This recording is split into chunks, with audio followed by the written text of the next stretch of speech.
मेरे अजीजों, यही वो जज्बा है जो सफर की सारी थकान उतार देता है। यही वो मोहब्बतें हैं जो बीमार को सही करके खड़ा कर देती हैं। उम्मत मोहम्मदिया की इस बेदारी से दुनिया खौफजदा है, लर्जा बरंदाम है। दुनिया हमारी फौजी ताकत से नहीं डरती है। इसीलिए देखो, पेट्रोल मिसाइल रखने वाले हों, बड़े बड़े महकमे रखने वाले हों, वो पेट्रोल वाले और डीजल वाले, रियाल वाले हुकूमतों से नहीं डरते हैं। माजूर व्हील चेयर पर बैठने वाले, लब्बैक कहने वाले से डरते हैं। ये भी तक सच बात है मेरे अजीज। दुनिया हमारी कुर्सियों से नहीं डरती है, बड़े बड़े मालदारों से नहीं डरती है। दुनिया को खौफ है तो उन कमजोरों से जो लड़खड़ाते कदमों में भी अपने नबी को पुकारते, इसलिए कि उनको पता है इनकी आवाज में और इनकी पुकार में इतना दम है, इतना दम है कि रब तबारक व तआला इनकी पुकार पर समंदरों में रास्ते पैदा कर देता। इनकी पुकार पर आंधियां अपना रुख मोड़ लेती हैं। दी अजाने कभी यूरोप के कलीसाओं में तो कभी अफ्रीका के तपते हुए सहराओं में। आ गया ऐन लड़ाई में गर वक्त नमाज, किबला रूह हो के जमीन बोस हुई कौमे हिजाज। ये हमारी तारीख में बता रहा हूँ, सहाबा इकराम, ताबईन निजाम, नबी पाक के गुलाम, जिनका हाल ये था, दश्त तो दश्त है, दरिया भी न छोड़े हमने, बहरे जुल्मात में दौड़ा दिए घोड़े हमने। एक ही सफ में खड़े हो गए महमूद अयाज, न कोई बंदा रहा न कोई बंदा नवाज। टल न सकते थे जंग में अगर अड़ जाते थे, पांव शेरों के भी मैदान से उखड़ जाते थे। हक से सरकश हुआ कोई तो बिगड़ जाते थे, अरे तेग क्या चीज है, हम तोप से भी लड़ जाते थे। सुभान अल्लाह, सुभान अल्लाह, बेशक ये हमारी तारीख है मेरे अजीजों। ये जज्बा दुनिया ये चाहती है कि दोबारा जिंदा ना होने पाए, दोबारा इनके अंदर बेदारी ना आने पाए। इसीलिए उन जुबानों को काटा जाएगा जो तुम्हें बेदार करना चाहती हैं। उन उलमा के गर्दनों में फंदे डाले जाएंगे, या तो खरीदा जाएगा या जेल में डाला जाएगा या तो उनको मार दिया जाएगा। ये तीन चीजें दुनिया हमेशा करती आई है जो कौम को बेदार करता है। ये जब मैं पढ़ रहा था उसी वक्त मेरे उस्ताद गिरामी ने मुझे बताया था, ये रास्ता बड़ा कठिन है, सोच समझ करके इख्तियार कर लेना। अगर इन तीनों चीजों से नबुर्दाजमा होने की ताकत रखते हो तो मैदान में उतर जाओ, और नहीं मसलहत के साथ जीना है तो फिर किसी सियासी नेता की जूतियां उठाकर जिंदगी भर आराम से रह सकते हो।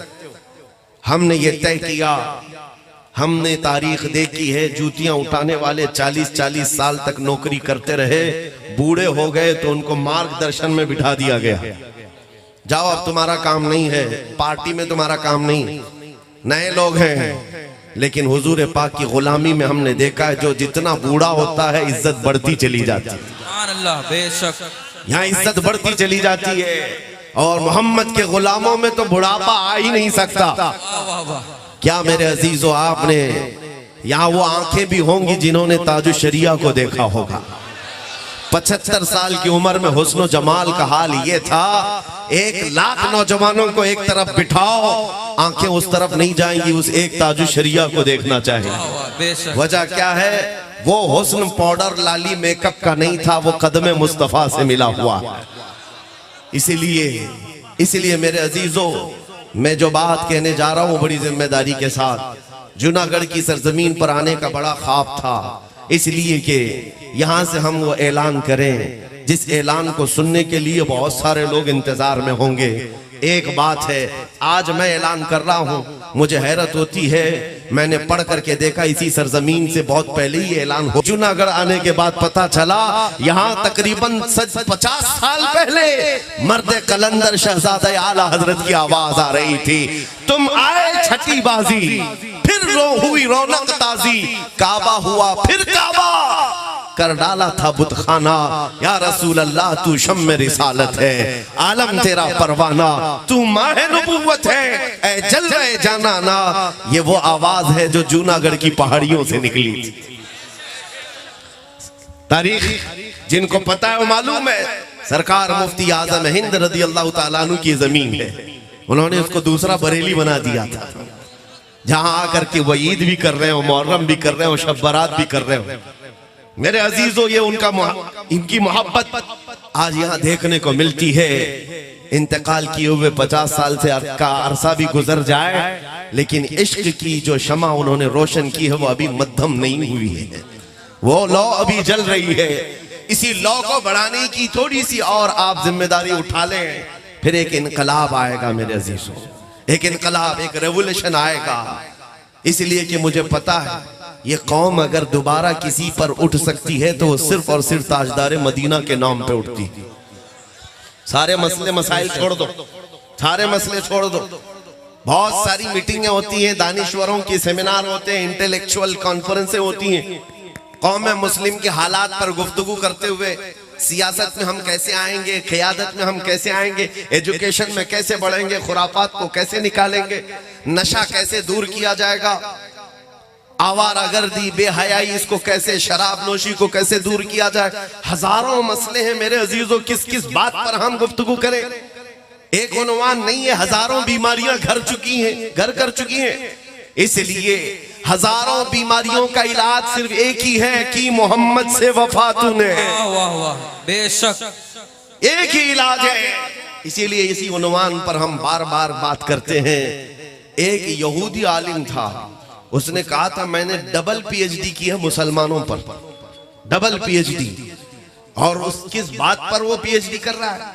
उसने कहा मैंने 14 सेंचुरीज देखी, इनको कई मर्तबा तोड़ा गया है, मारा गया है, घर से निकाला गया, शहर भी जला दिया गया है, बहुत मर्तबा हुआ है, लेकिन जमाना गुजरता नहीं कि दरख्त के पत्तों से ज्यादा हरियाली इनके अंदर फिर से आती है। फिर ये जमा हुए, फिर मुत्तहिद हुए। इनकी टूटी बिखरी हुई बस्तियों से अजान की आवाज आज भी गूंजती है।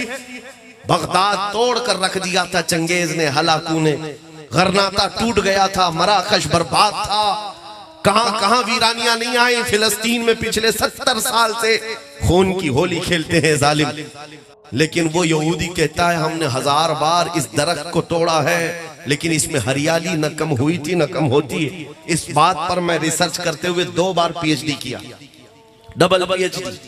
किसी मुसलमान ने उससे पूछा कि नतीजा क्या निकला, आपके रिसर्च का रिजल्ट क्या है, आप किस रिजल्ट पर पहुंचे हैं?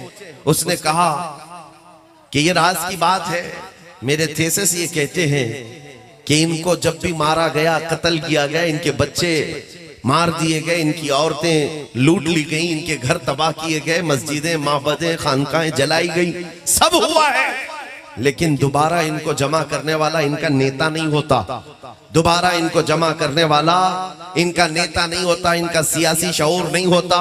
ये जब जब बिखरने के बाद दोबारा जिंदा हुए हैं, सिर्फ और सिर्फ नामे मोहम्मद पर जमा होते हैं। हजारों इख्तिलाफात होते हैं, लेकिन ताजदार मदीना के नाम पर सब इकट्ठा हो जाते हैं। अजीजान गिरामी वक़ार, ये खासियत हम नहीं बयान कर रहे हैं, गैरों ने हमें देखकर पहचान लिया है। इसीलिए 100 साल पहले अंग्रेजों ने यहाँ कहा था ये फाका कश मौत से डरता नहीं, जरा रूह मोहम्मदी इसके बदन से निकाल दो। उन्होंने बहुत तड़पाया है मुसलमानों को, लेकिन बाद में उन्होंने देखा कि ये किसी से न झुकते हैं, न मरते हैं, न कटते हैं। रूह मोहम्मदी जब तक इनके दिलों में होगी ये फिर आबाद होते हैं। इसलिए ऐसी जमातें बनाई गई जो जगह जगह घूम घूम करके तुम्हारे ईमान को लूट सके, तुम्हारे इश्क रिसालत का कत्ल कर सके। वो चेहरे पर दाढ़ी भी रखे होंगे, टोपी भी सजाए होंगे, जुब्बे कुब्बे भी पहने होंगे, और गली गली आकर नमाज, हज, ज़कात, रोजे, अमाल की बातें करते करते तुम्हारे दिलों से इश्क मोहम्मदी को खत्म करना चाहते हैं। ये अंग्रेजों की बनाई हुई साजिशें थी, उनके बनाए हुए प्लान थे। 100 साल से वो इस बात पर अमल करते रहे, लेकिन मेरे अजीजों, अल्लाह रब्बुल इज्जत का करोड़ा एहसान है, ये जमातें 100 साल से मेहनत करने के बावजूद भी हमारी कौम से अब तक वो इश्क नहीं छीन सकी हैं, और अगर छीनी थी तो हम दोबारा खड़े हैं। आज मशरिक से मगरिब, शुमाल से जुनूब, मैंने हिंदुस्तान के 200 से ज्यादा इलाकों को देखा है। जिस मजमे में गया, 8 साल के बच्चे से लेकर 80 साल तक का बूढ़ा अगर पुकारता है मजमे में तो लब्बैक या रसूल अल्लाह, सुभान अल्लाह, सुभान अल्लाह। नारे तकबीर, नारे रिसालत, तहफ्फुज़े नामुसे रिसालत कॉन्फ्रेंस, नारे तकबीर, नारे रिसालत, लब्बैक लब्बैक लब्बैक या रसूल अल्लाह, लब्बैक।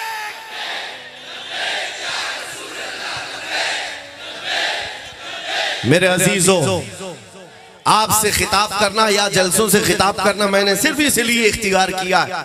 खास एक बात है, एक बात नजर आती है। जानते हो, डॉक्टर जब किसी को बेहोश करता है, ऑपरेशन थिएटर में ले जाकर उसको दवाई के जरिए से या इंजेक्शन के जरिए से सुन किया जाता है, और थोड़ी देर के बाद डॉक्टर उसको चेक करता है पूरा सुन हुआ कि नहीं। और कैसे देखेगा? चेक करने का तरीका यह है, उसको चूंटी काट के देखो, मार के देखो, या कैंची लगा कर देखो, सुई चुबा कर देखो। अगर हरकत कर रहा है तो अभी होश है, और हरकत नहीं कर रहा है तो बेहोश है। अब ऑपरेशन किया जा सकता है, चीर फाड़ हो सकती है। यह ऑपरेशन थिएटर का निजाम है कि बेहोश करने के बाद थोड़ी देर छोड़ दिया जाएगा, इसको पूरा सुन हो जाए। पूरी दुनिया में उम्मत मुस्तफा को बेहोश करने के लिए तुम्हें नशा दिया गया है बरसों से। अरब तो बेहोश हो गया है, उनको इंटरनेट का नशा दिया गया, तुम्हें भी दिया गया। इतना नशा दिया गया है कि हर मोहल्ला आज नशा से भरपूर है। और उसके बाद अब दुनिया चेक करना शुरू कर चुकी है ये पूरे बेहोश है या नहीं। और उम्मत को चेक करने का तरीका उनके पास सिर्फ एक ही है, हुजूर की शान में गुस्ताखी करेंगे, इस्लाम की शान में, कुरान की शान में, रब की शान, गालियां देंगे, छोटे छोटे कुत्तों को बाहर लाएंगे, वो भौंकते रहेंगे। ये चेक करने के लिए बुखार कि मुसलमान पूरे बेहोश हो गए या अभी होश में है। अरब तो बेहोश हो गए। खुदा का करोड़ा एहसान है, हिंदुस्तान बेहोश नहीं हुआ है। हिंदुस्तान का मुसलमान बेहोश नहीं हुआ। एक कुत्ता पुकारता है तो हजारों जगह से आवाज आती है, लब्बैक या रसूल अल्लाह। मेरे अजीजों, आज उलमा हमारी मोहब्बत में कहते हैं, हमने उस पाखंडी को जवाब देने के लिए ललकारा था, लेकिन मेरा ये विजदान है, एक सलमान अजहरी नहीं है, हर मुसलमान के घर में हर बच्चा सलमान अजहरी है।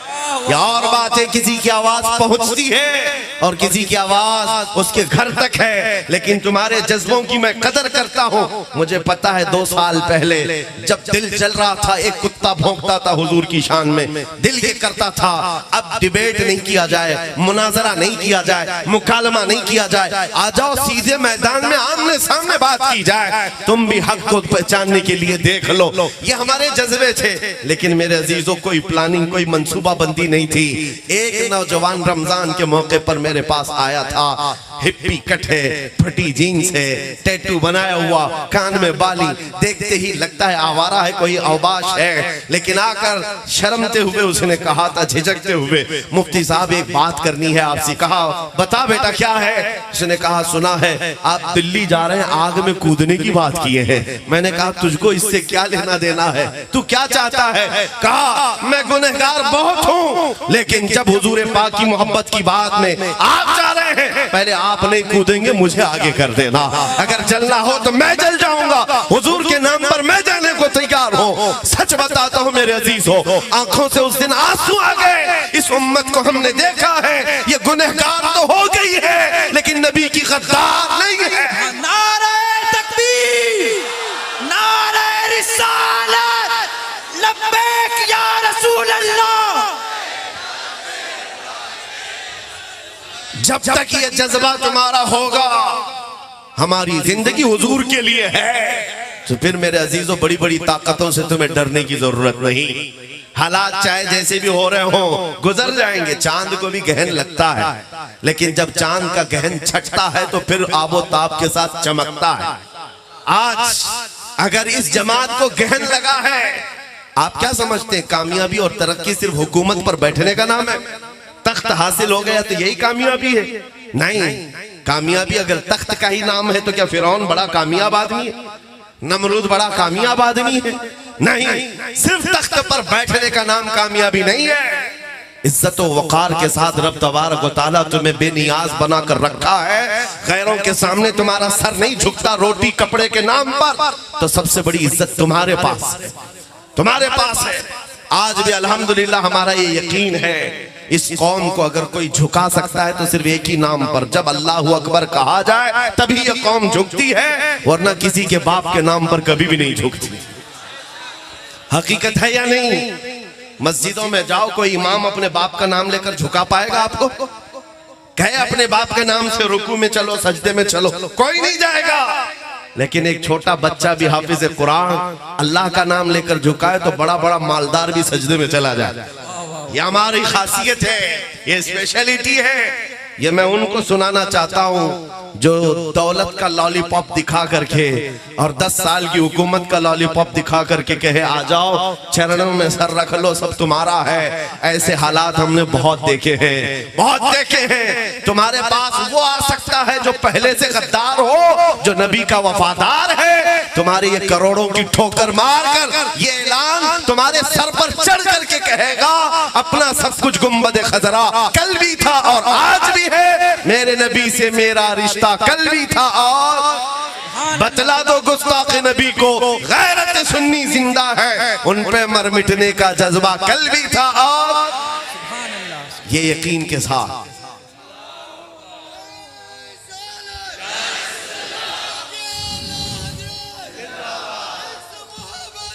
हज़रात इस बात को याद रखो, इस बात को याद रखो।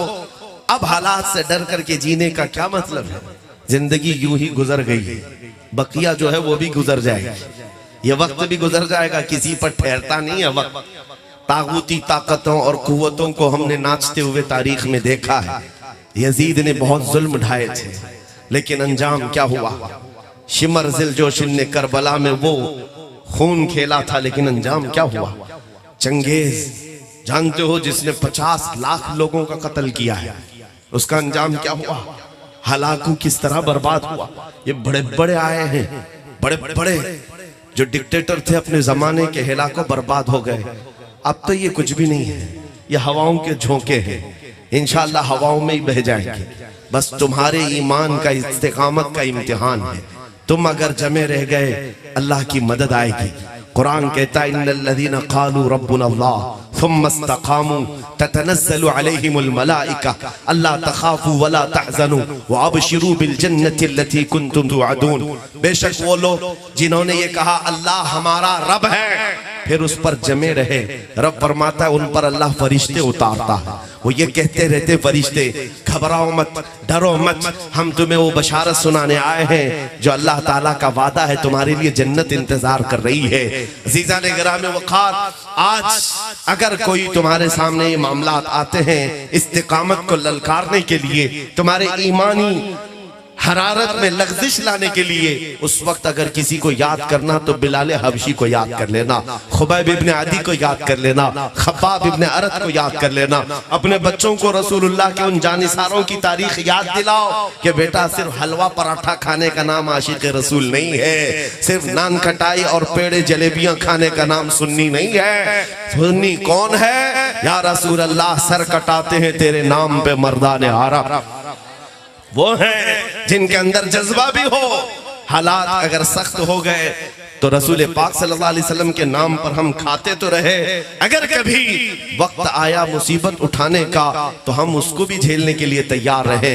लेकिन इस अहद के साथ जो सहाबा का था, मैंने एक मर्तबा एक तारीख में देखा, एक सहाबी है साद इब्ने रबी, मैदान उहद में उनका पेट फाड़ कर अंतड़ियां निकाल दी गई थी, 12 नेज़े मारे गए थे, और जब पेट फट गया तब भी अभी वो जिंदा थे, अभी उनकी रूह निकली नहीं थी।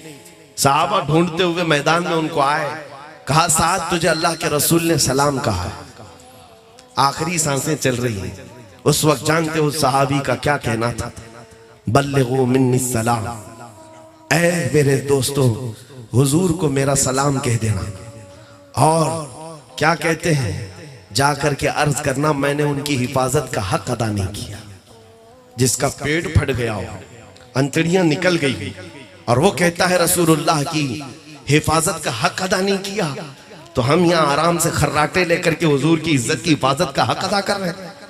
उस सहाबी ने ये कहा आने वालों से, मेरे दोस्तों जाओ मदीने वापस अगर जाओगे, मेरी कौम को मेरा ये मैसेज दे देना कि अगर तुम्हारी जिंदगी में कोई रसूलुल्लाह तक हाथ भी लगा दिया तो कयामत के दिन तुम्हारा कोई उज्र कबूल नहीं किया जाएगा, कोई उज्र कबूल नहीं किया जाएगा।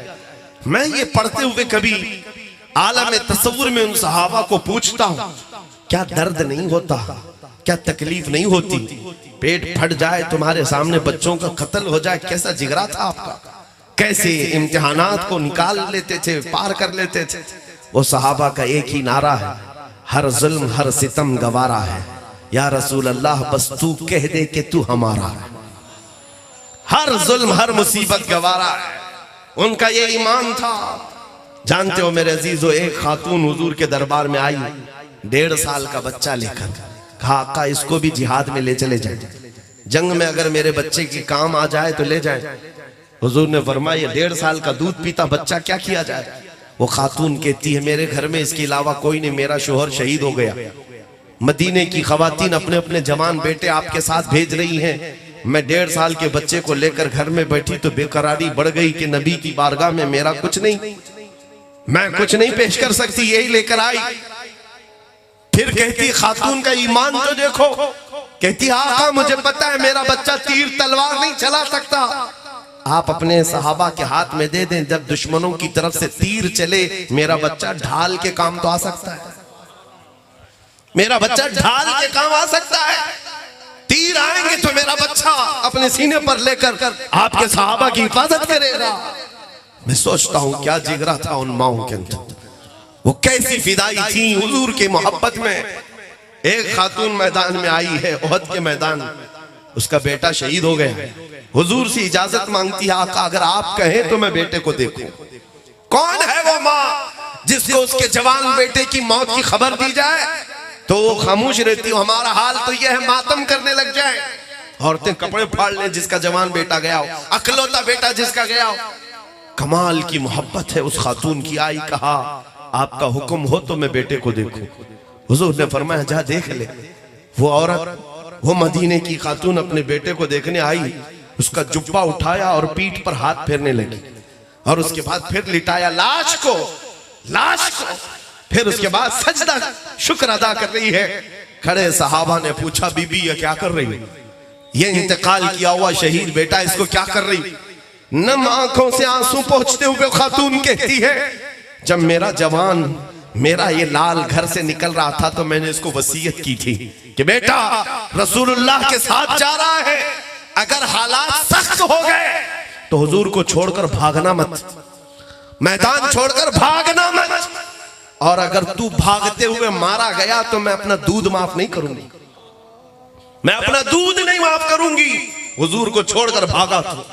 यहाँ औरतें तो ये कहेंगी बेटा घर में बैठ, हालात खराब है, बाहर मत जाना, बाहर मत निकलना, ऐसे हालात है, खराब है। मदीने की खातून है, कहती अगर हुजूर को छोड़कर आया मैं अपना दूध माफ नहीं करूंगी। फिर मैं मदीने में थी, मुझे खबर मिली ओहद के मैदान में हालात सख्त हो गए, सहाबा कराम की शहादतें हो गई, 70 सहाबा की शहादतें हुई। हुजूर पाक सल्लल्लाहु अलैहि वसल्लम पर जालिमों ने लोहे की टोपी से मारा जिससे आपके 2 दांत मुबारक शहीद हुए। ये खातून कहती मैं बड़ी बेकरार थी, जब ओहद के मैदान में हालात बेकाबू हो गए हैं, मुसलमानों को शिकस्त हुई है, तो कहीं मेरा बेटा मैदान छोड़कर भागा तो नहीं। मैं मदीने से भागती हुई आई, लेकिन बीच रास्ते में ही मुझे खबर दी गई कि नहीं तेरा बेटा भागा नहीं, शहीद हुआ, इंतकाल कर गया। वो खातून कहती फिर भी मुझे इत्मीनान नहीं था कि कहीं भागते हुए तो नहीं मारा गया, छोड़कर जा रहा था, भागते हुए तो नहीं मारा गया। मैं मैदान में आकर सबसे पहले अपने बेटे के जुब्बे को उठाकर पीठ इसलिए सहला कर देख रही थी कि कहीं दुश्मनों ने पीछे से तीर मार करके तो नहीं इसको खत्म किया है। फिर मैंने शुक्र का सजदा इसलिए अदा किया, मेरे बेटे की पीठ पर एक भी जख्म नहीं है, जितने जख्म खाया है सब सीने पर लेकर खाया है। मेरा बेटा हुजूर की मोहब्बत में शहीद हुआ है, अल्लाह का बड़ा करम एहसान है। उनका ये नारा था जान दी हुई उसी की थी, हक तो ये है कि हक अदा ना हुआ। अज़ीज़ाने गिरामी वक़ार, अपना एहतिसाब करो, हमने हुजूर की मोहब्बत में क्या पेश किया है, कौन सी चीजें पेश की हैं? क्या मीलाद में एक मर्तबा झंडियां लगा देना, कुमकुमे लगा देना, लाइटिंग कर देना, या हुजूर की मोहब्बत के हक अदा करने की बात है? आज तो हम तुम्हारी गर्दनों का नजराना भी नहीं पूछ रहे।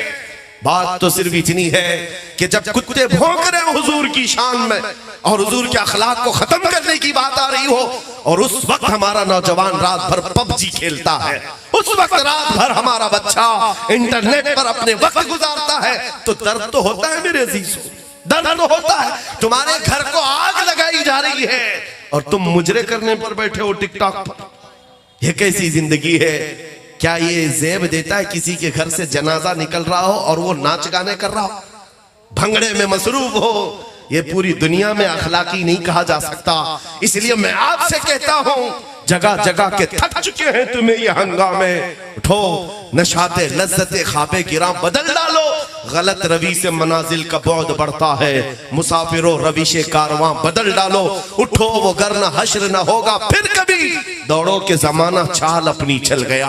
आज उनको जुर्रत इतनी इसलिए हुई है कि तुमको देखा है कि तुम्हारे दिल के अंदर मध्यम सी बातें आ गई हैं। तुमने हुजूर पाक के अखलाक को अब हल्के में लेना शुरू कर दिया है, कवानीन इस्लाम को हल्के में लेना शुरू कर दिया है। तो भोंकते भोंकते यहाँ तक आ गई बात, अब ना हमारी मस्जिदें महफूज, न खानकाहें महफूज, न हमारे मीनारों मिंबरों में हराब महफूज, न हमारी दाढ़ियां, न हमारी टोपियां, न हमारी बच्चियों के बुर्के, कुछ नहीं महफूज रहा। इसका जिम्मेदार कौन है? तारीख तो हिंद की ये बताती है, 4 औरतें हज के लिए जा रही थी, 90 हिजरी की बात है। राजा दाबिर सिंह के गुंडों ने उन 4 औरतों को गिरफ्तार करके उनका माल लूटा था और उनको उनके साथ इस्मत दरी की थी। वो खवातीन हिंद की रहने वाली, हिंदुस्तान की, आवाज लगाई, कोई है हमारा भाई जो हमारी इज्जत को बचाए। अरब के तिजारत करने वाले यहाँ आए थे, उन्होंने इन औरतों की आवाज सुनी और जा करके वक्त के गवर्नर हज्जाज बिन यूसुफ के पास ये रिपोर्ट पेश कर रहे थे, हिंदुस्तान में एक राजा के गुंडों ने हज पर आने वाली औरतों को गिरफ्तार करके इज्जत लूटी है। ये सुनता हुआ एक 19 साल का जवान गुजर रहा था जिसका नाम तारीख में मोहम्मद बिन कासिम है। खड़ा हो गया, कहा लब्बैक या उख्ती, ऐ मेरी बहन मैं हाजिर हूं तेरी मोहब्बत की, तेरी इज्जत की हिफाजत के लिए। उसके बाद जानते हो इस हिंदुस्तान में सबसे पहले 10,000 का लश्कर लेकर आने वाला कोई और नहीं, 19 साल का जवान मोहम्मद बिन कासिम था। अपनी बहन की लूटी हुई इज्जत को बचाने के लिए आया था। और जब आया, आज वह इलाका सिंध में है, आते ही राजा दाबिर सिंह को उसने मुखातब करके कहा था, छोड़ दे उन खवातीन को, पकड़ ले उन गुंडों को जिन्होंने इज्जत पर हाथ डाला है। उसको घमंड था, नशा था। राजे ने कहा, ये एक छोटा लड़का मुझे ललकार रहा है, मुझे तू जानता नहीं मेरी ताकत का हाल क्या है। मोहम्मद बिन कासिम ने कहा, अगर तुझे तेरी ताकत का नशा है तो आजा मोहम्मद अरबी के गुलाम को भी एक बार देख ले, इसलिए कि तेरी सरजमीन ने अभी देखा नहीं है नबी के गुलाम होते क्या है। फिर जंग हुई, पहली जंग है। 3 दिन के अंदर उस 19 साला जवान ने उसके छींचड़े उड़ाकर रख दिए थे। फौज तितर बितर हो गई। राजा दाबिर सिंह गिरफ्तार हुआ, गुंडे पकड़े गए थे। उन खवातीन की इज्जत को बचाने वाला वो जवान आजाद किया। परचम इस्लाम इस सरजमीन पर सबसे पहले लहराने वाला। मैं पूछता हूं नौजवानों, हमारी जिंदगियां 25 साल 40 साल की हो गई, हमारी बच्चियां जो इज्जत व आबरू की लुटी हुई है वो पुकारती रह गई, हमारे कानों में जूं तक नहीं रेंगती। वो दौर कैसा था? वो 4000 किलोमीटर दूर से चला आया था अपनी बहन की इज्जत की हिफाजत के लिए। और आज पड़ोस में भी लुट जाए तो तुम तो गेम खेलने में मसरूफ रहो। हालात को बदलो मेरे अजीजों। एहसास जब बेदार होता है, इनकलाब खुद ही आ जाता है, इनकलाब खुद आता है। आप अगर ये सोच रहे हो कि ये हालात अचानक बदल जाएंगे, आसमान से अबाबीलें उतर जाएंगी, जमीन फट जाएगी, उन काफिरों को निगल जाएगी, ये सब हालात कब आते हैं? जब तुम्हारा इम्तिहान होता है। अगर इम्तिहान ना लेना होता तो रसूलुल्लाह सल्लल्लाहु अलैहि वसल्लम चल करके बदर के मैदान में नहीं जाते, मदीने में बैठकर हुजूर हाथ उठाते तो अल्लाह की मदद आ जाती। जो फरिश्ते बदर के मैदान में हुजूर की मदद के लिए उतरे, क्या वो फरिश्ते मदीने में नहीं उतर सकते थे? सहाबाए किराम वहां पर मौजूद थे हुजूर के साथ। 313 को 160 किलोमीटर दूर तक चलकर क्यों जाना पड़ा? तारीख में मौजूद है वो सहाबा जो चल करके गए थे, उनके पैरों के नाखून उखड़ गए थे, नाखून उखड़ गए थे। आज 1400 साल के बाद जाओ मेरे अजीजों, मदीने से बदर तक कोई पैदल चल के दिखा दे मुझे, पैरों में आबले पड़ जाएंगे। एसी बस में बैठ नहीं पाते आज लोग। और वो रसूलुल्लाह के दीवाने तपती हुई गर्म धूप में पैदल चलकर निकले थे, जिनके पास हाथी घोड़े भी नहीं थे ज्यादा, न तलवारें थी, साहबा कहते हैं ऐसी तलवारें थी जिससे सब्जी भी नहीं कटती थी, लेकिन भरोसा था अल्लाह की जात पर, नबी पाक की गुलामी में। बहुत बद्र के मैदान में पहुंचकर मेरे आका ने यह फरमाया था, साहबा तुम में से कोई लौटना चाहे तो यहां से लौट जाए, ये मक्का वालों का हमारा मामला है। अंसार भी आ गए थे मदीने के, तुम्हारा मामला नहीं है, तुम जा सकते हो। जानते हो एक सहाबी खड़े होते हैं, कहते हैं या रसूल अल्लाह हम बनी इसराइल नहीं है, मूसा अलैहिस्सलाम की कौम नहीं है, हम उम्मत मोहम्मदिया, हम उम्मत मोहम्मदिया हैं। आका आप तो मदीने से बदर तक ले आए, अगर आप यमन तक भी ले जाते तो हम पीछे मुड़कर नहीं देखते। या हुजूर पाक के साथ उनकी जो वफादारी थी, उनका इम्तिहान हुआ, तब रब तबारक व तआला की तरफ से 5000 फरिश्ते भी उतारे गए। आज तुम इनकलाब लाकर दिखाओ, ये जो तुम्हारी मस्जिदें सुनी हैं, किसी दिन फजर में इसकी सफे भर दो, फिर देखो रब तआला की रहमतें कैसे आती, फिर देखो इनकलाब कैसा आता है। तुम बिस्तरों को गर्म करके मदद के इंतजार में रहोगे तो ये खाम ख्याली नहीं है, ये खाम ख्याली है। अभी मैं नारा लगाऊं इस्लाम जिंदाबाद, हर कोई कहेगा, कहेगा कि नहीं कहेगा? इस्लाम से प्यार है, इस्लाम जिंदाबाद कहेंगे। तो फिर ये इस्लाम तुम अपनी औरतों पे क्यों नहीं पसंद करते? तुम अपनी बेटियों पर क्यों नहीं पसंद करते? कहो अपने घर में भी इस्लाम जिंदाबाद।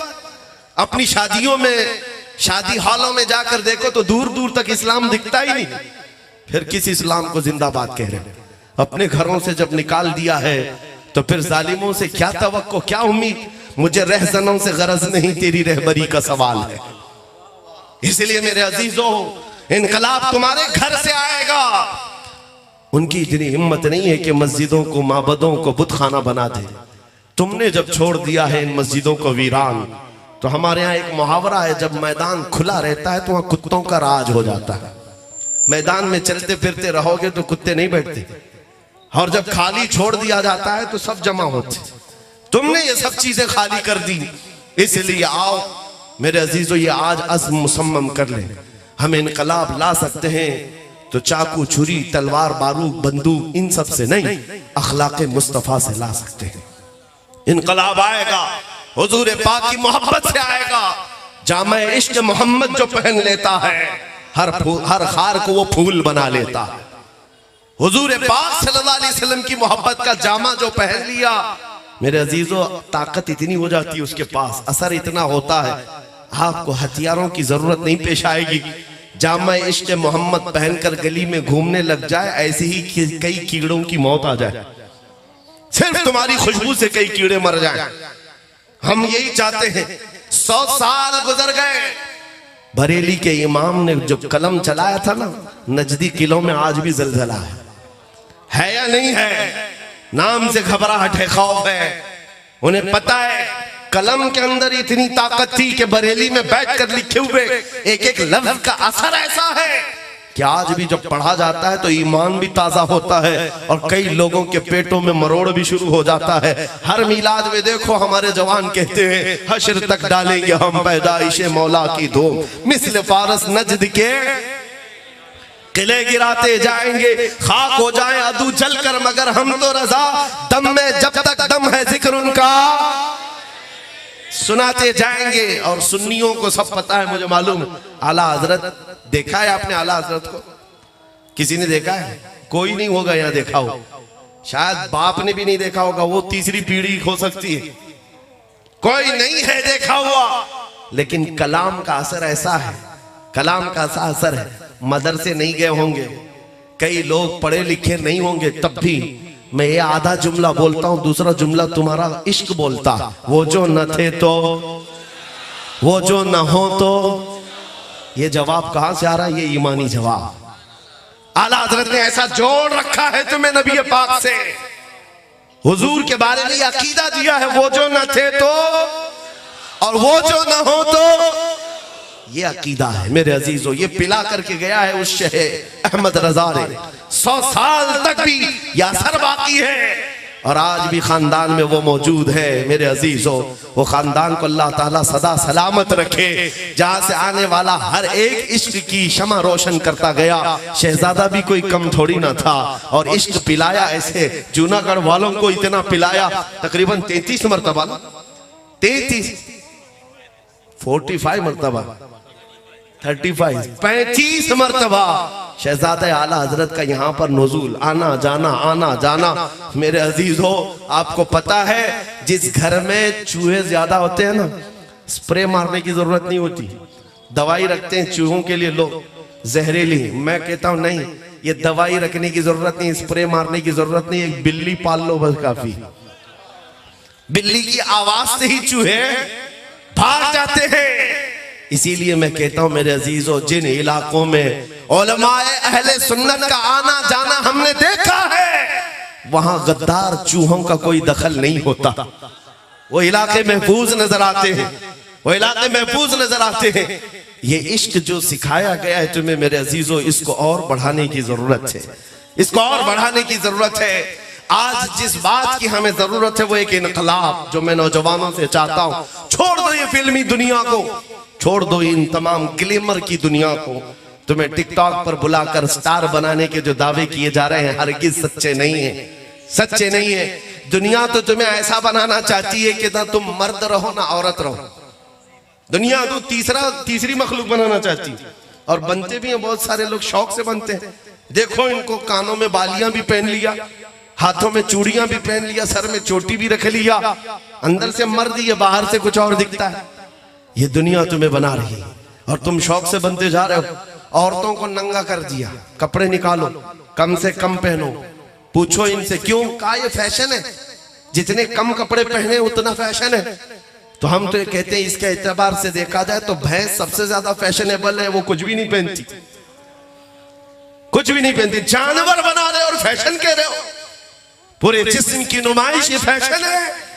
मेरे अजीजों, तुम्हारी इज्जत मुस्तफा के कदमों में है, अखलाक मुस्तफा में है।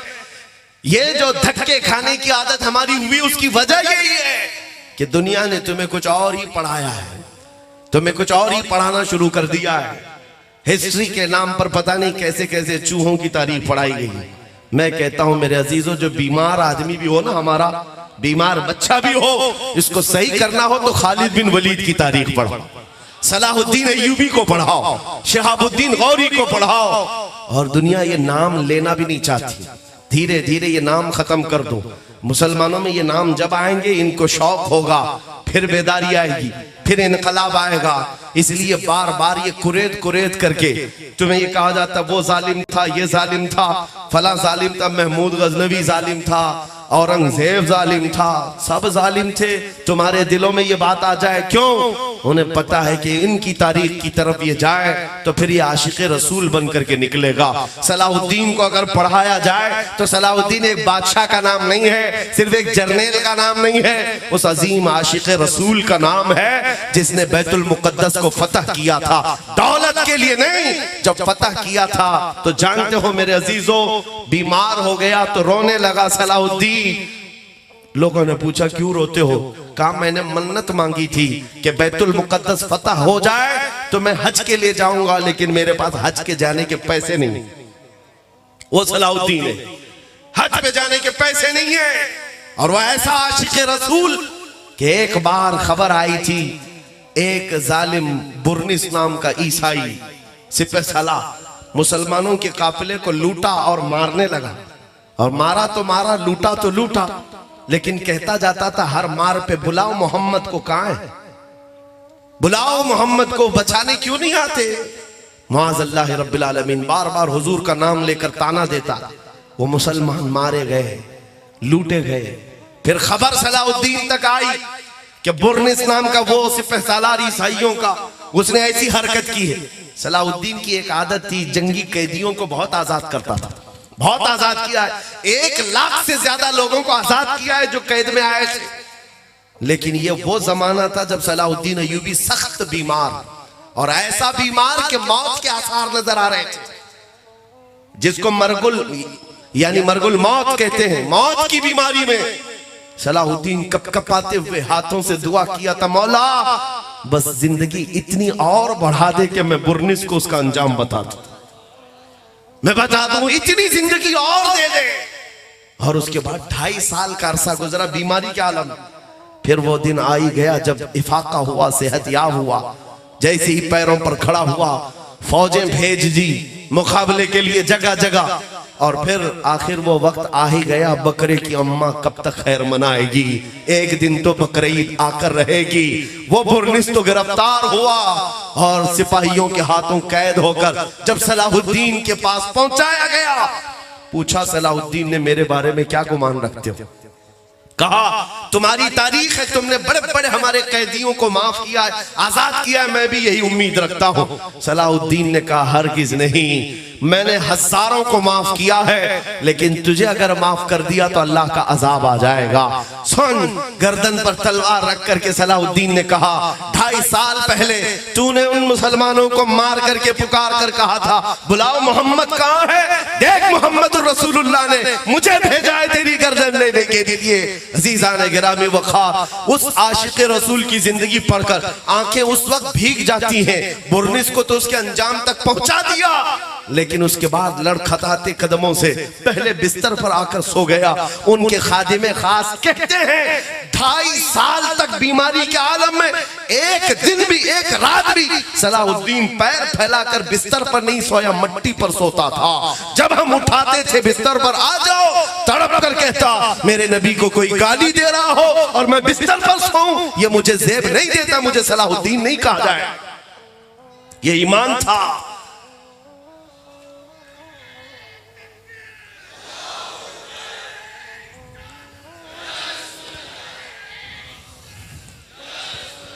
अज़ीज़ान गिरामी वक़ार, मैं तारीख बहुत सारी चीजें आपके सामने सिर्फ इसलिए रखता हूं कि कामयाबी हमने देखी है सिर्फ और सिर्फ तुम्हें नबी पाक के कदमों से वाबस्तगी में है।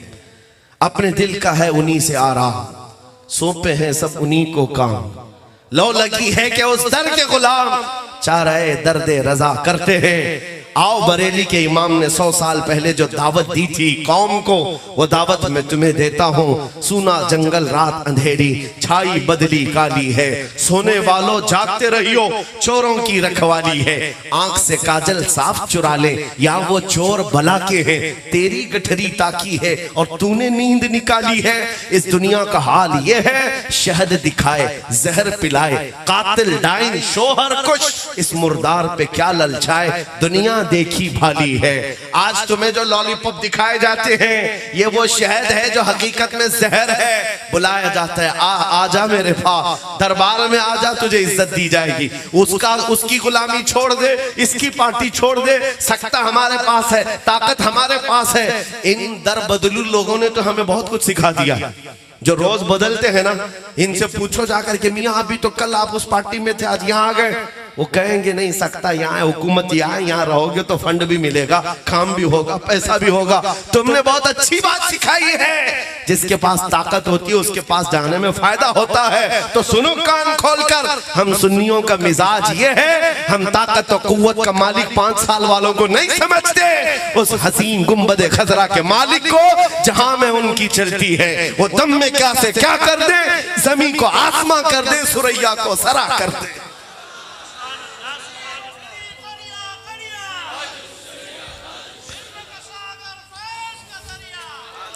तुम्हारा यकीन है या नहीं मुसलमानों, जहां में उनकी चलती है, हुजूर की चलती है कि नहीं चलती? यकीन है जहां में उनकी चलती है, वो दम में क्या से क्या कर दें, जमीन को आसमां कर दें, सुरैया को सरा कर दें।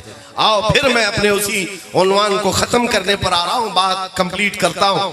बरेली के इमाम ने ये मैसेज दिया था, आज ले उनकी पनाह, आज मदद मांग उनसे, कल न मानेंगे क़यामत में अगर मान गया। उन्हें जाना उन्हें माना, न रखा गैर से काम, लिल्लाहिल हम्द में दुनिया से मुसलमान गया। इज्जत नबी पाक के पास है, इसीलिए मैंने कहा है हमारी जिंदगी हुजूर के बगैर कुछ नहीं है। न हमारी नमाज कंप्लीट, न हमारी अजान मुकम्मल, न हमारी शादियां मुकम्मल। हुजूर का नाम निकालो कुछ नहीं बचेगा, वो जो ना हो तो। और खबर में भी 2 सवालों का जवाब बहुत लोग दे देंगे, तेरा रब कौन है? अल्लाह है। तेरा दीन क्या है? इस्लाम है। लेकिन तीसरे सवाल पर बहुत सारे अपोजिशन वाले अटक जाएंगे, और जब फरिश्ते पूछते हैं उनसे, क्या कहकर पूछते हैं? हुजूर को दिखाकर पूछते हैं, हुजूर को दिखाकर पूछते हैं। कब्र में हुजूर पाक सल्लल्लाहु ताला अलैहि वसल्लम कब्र में होंगे, फरिश्ते उनको दिखाकर पूछेंगे, ये नहीं पूछेंगे तेरा रब कौन है, तेरा दीन क्या है, ये कौन है नहीं पूछेंगे, ये कौन है ये नहीं पूछेंगे, बल्कि ये पूछेंगे इनके बारे में क्या कहता था। कौन है तो हर कोई बोलेगा ये आका है, मौला है। मरने के बाद तो हर एक की अकल ठिकाने पर आ जाए, हुजूर को देखने के बाद सब समझ में आ जाए। अरे वफात के बाद की बात है, मौत से पहले फरिश्तों को देखता है तभी उसकी पीली गीली होती है, सबको पता चल जाता है कि क्या होने वाला है।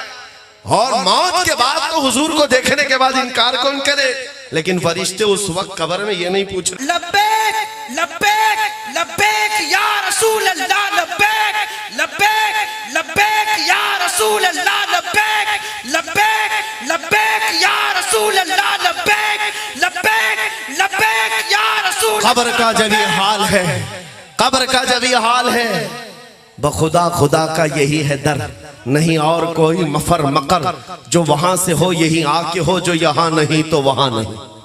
जो हुजूर के पास नहीं है वहां भी कुछ नहीं है उसका मकाम।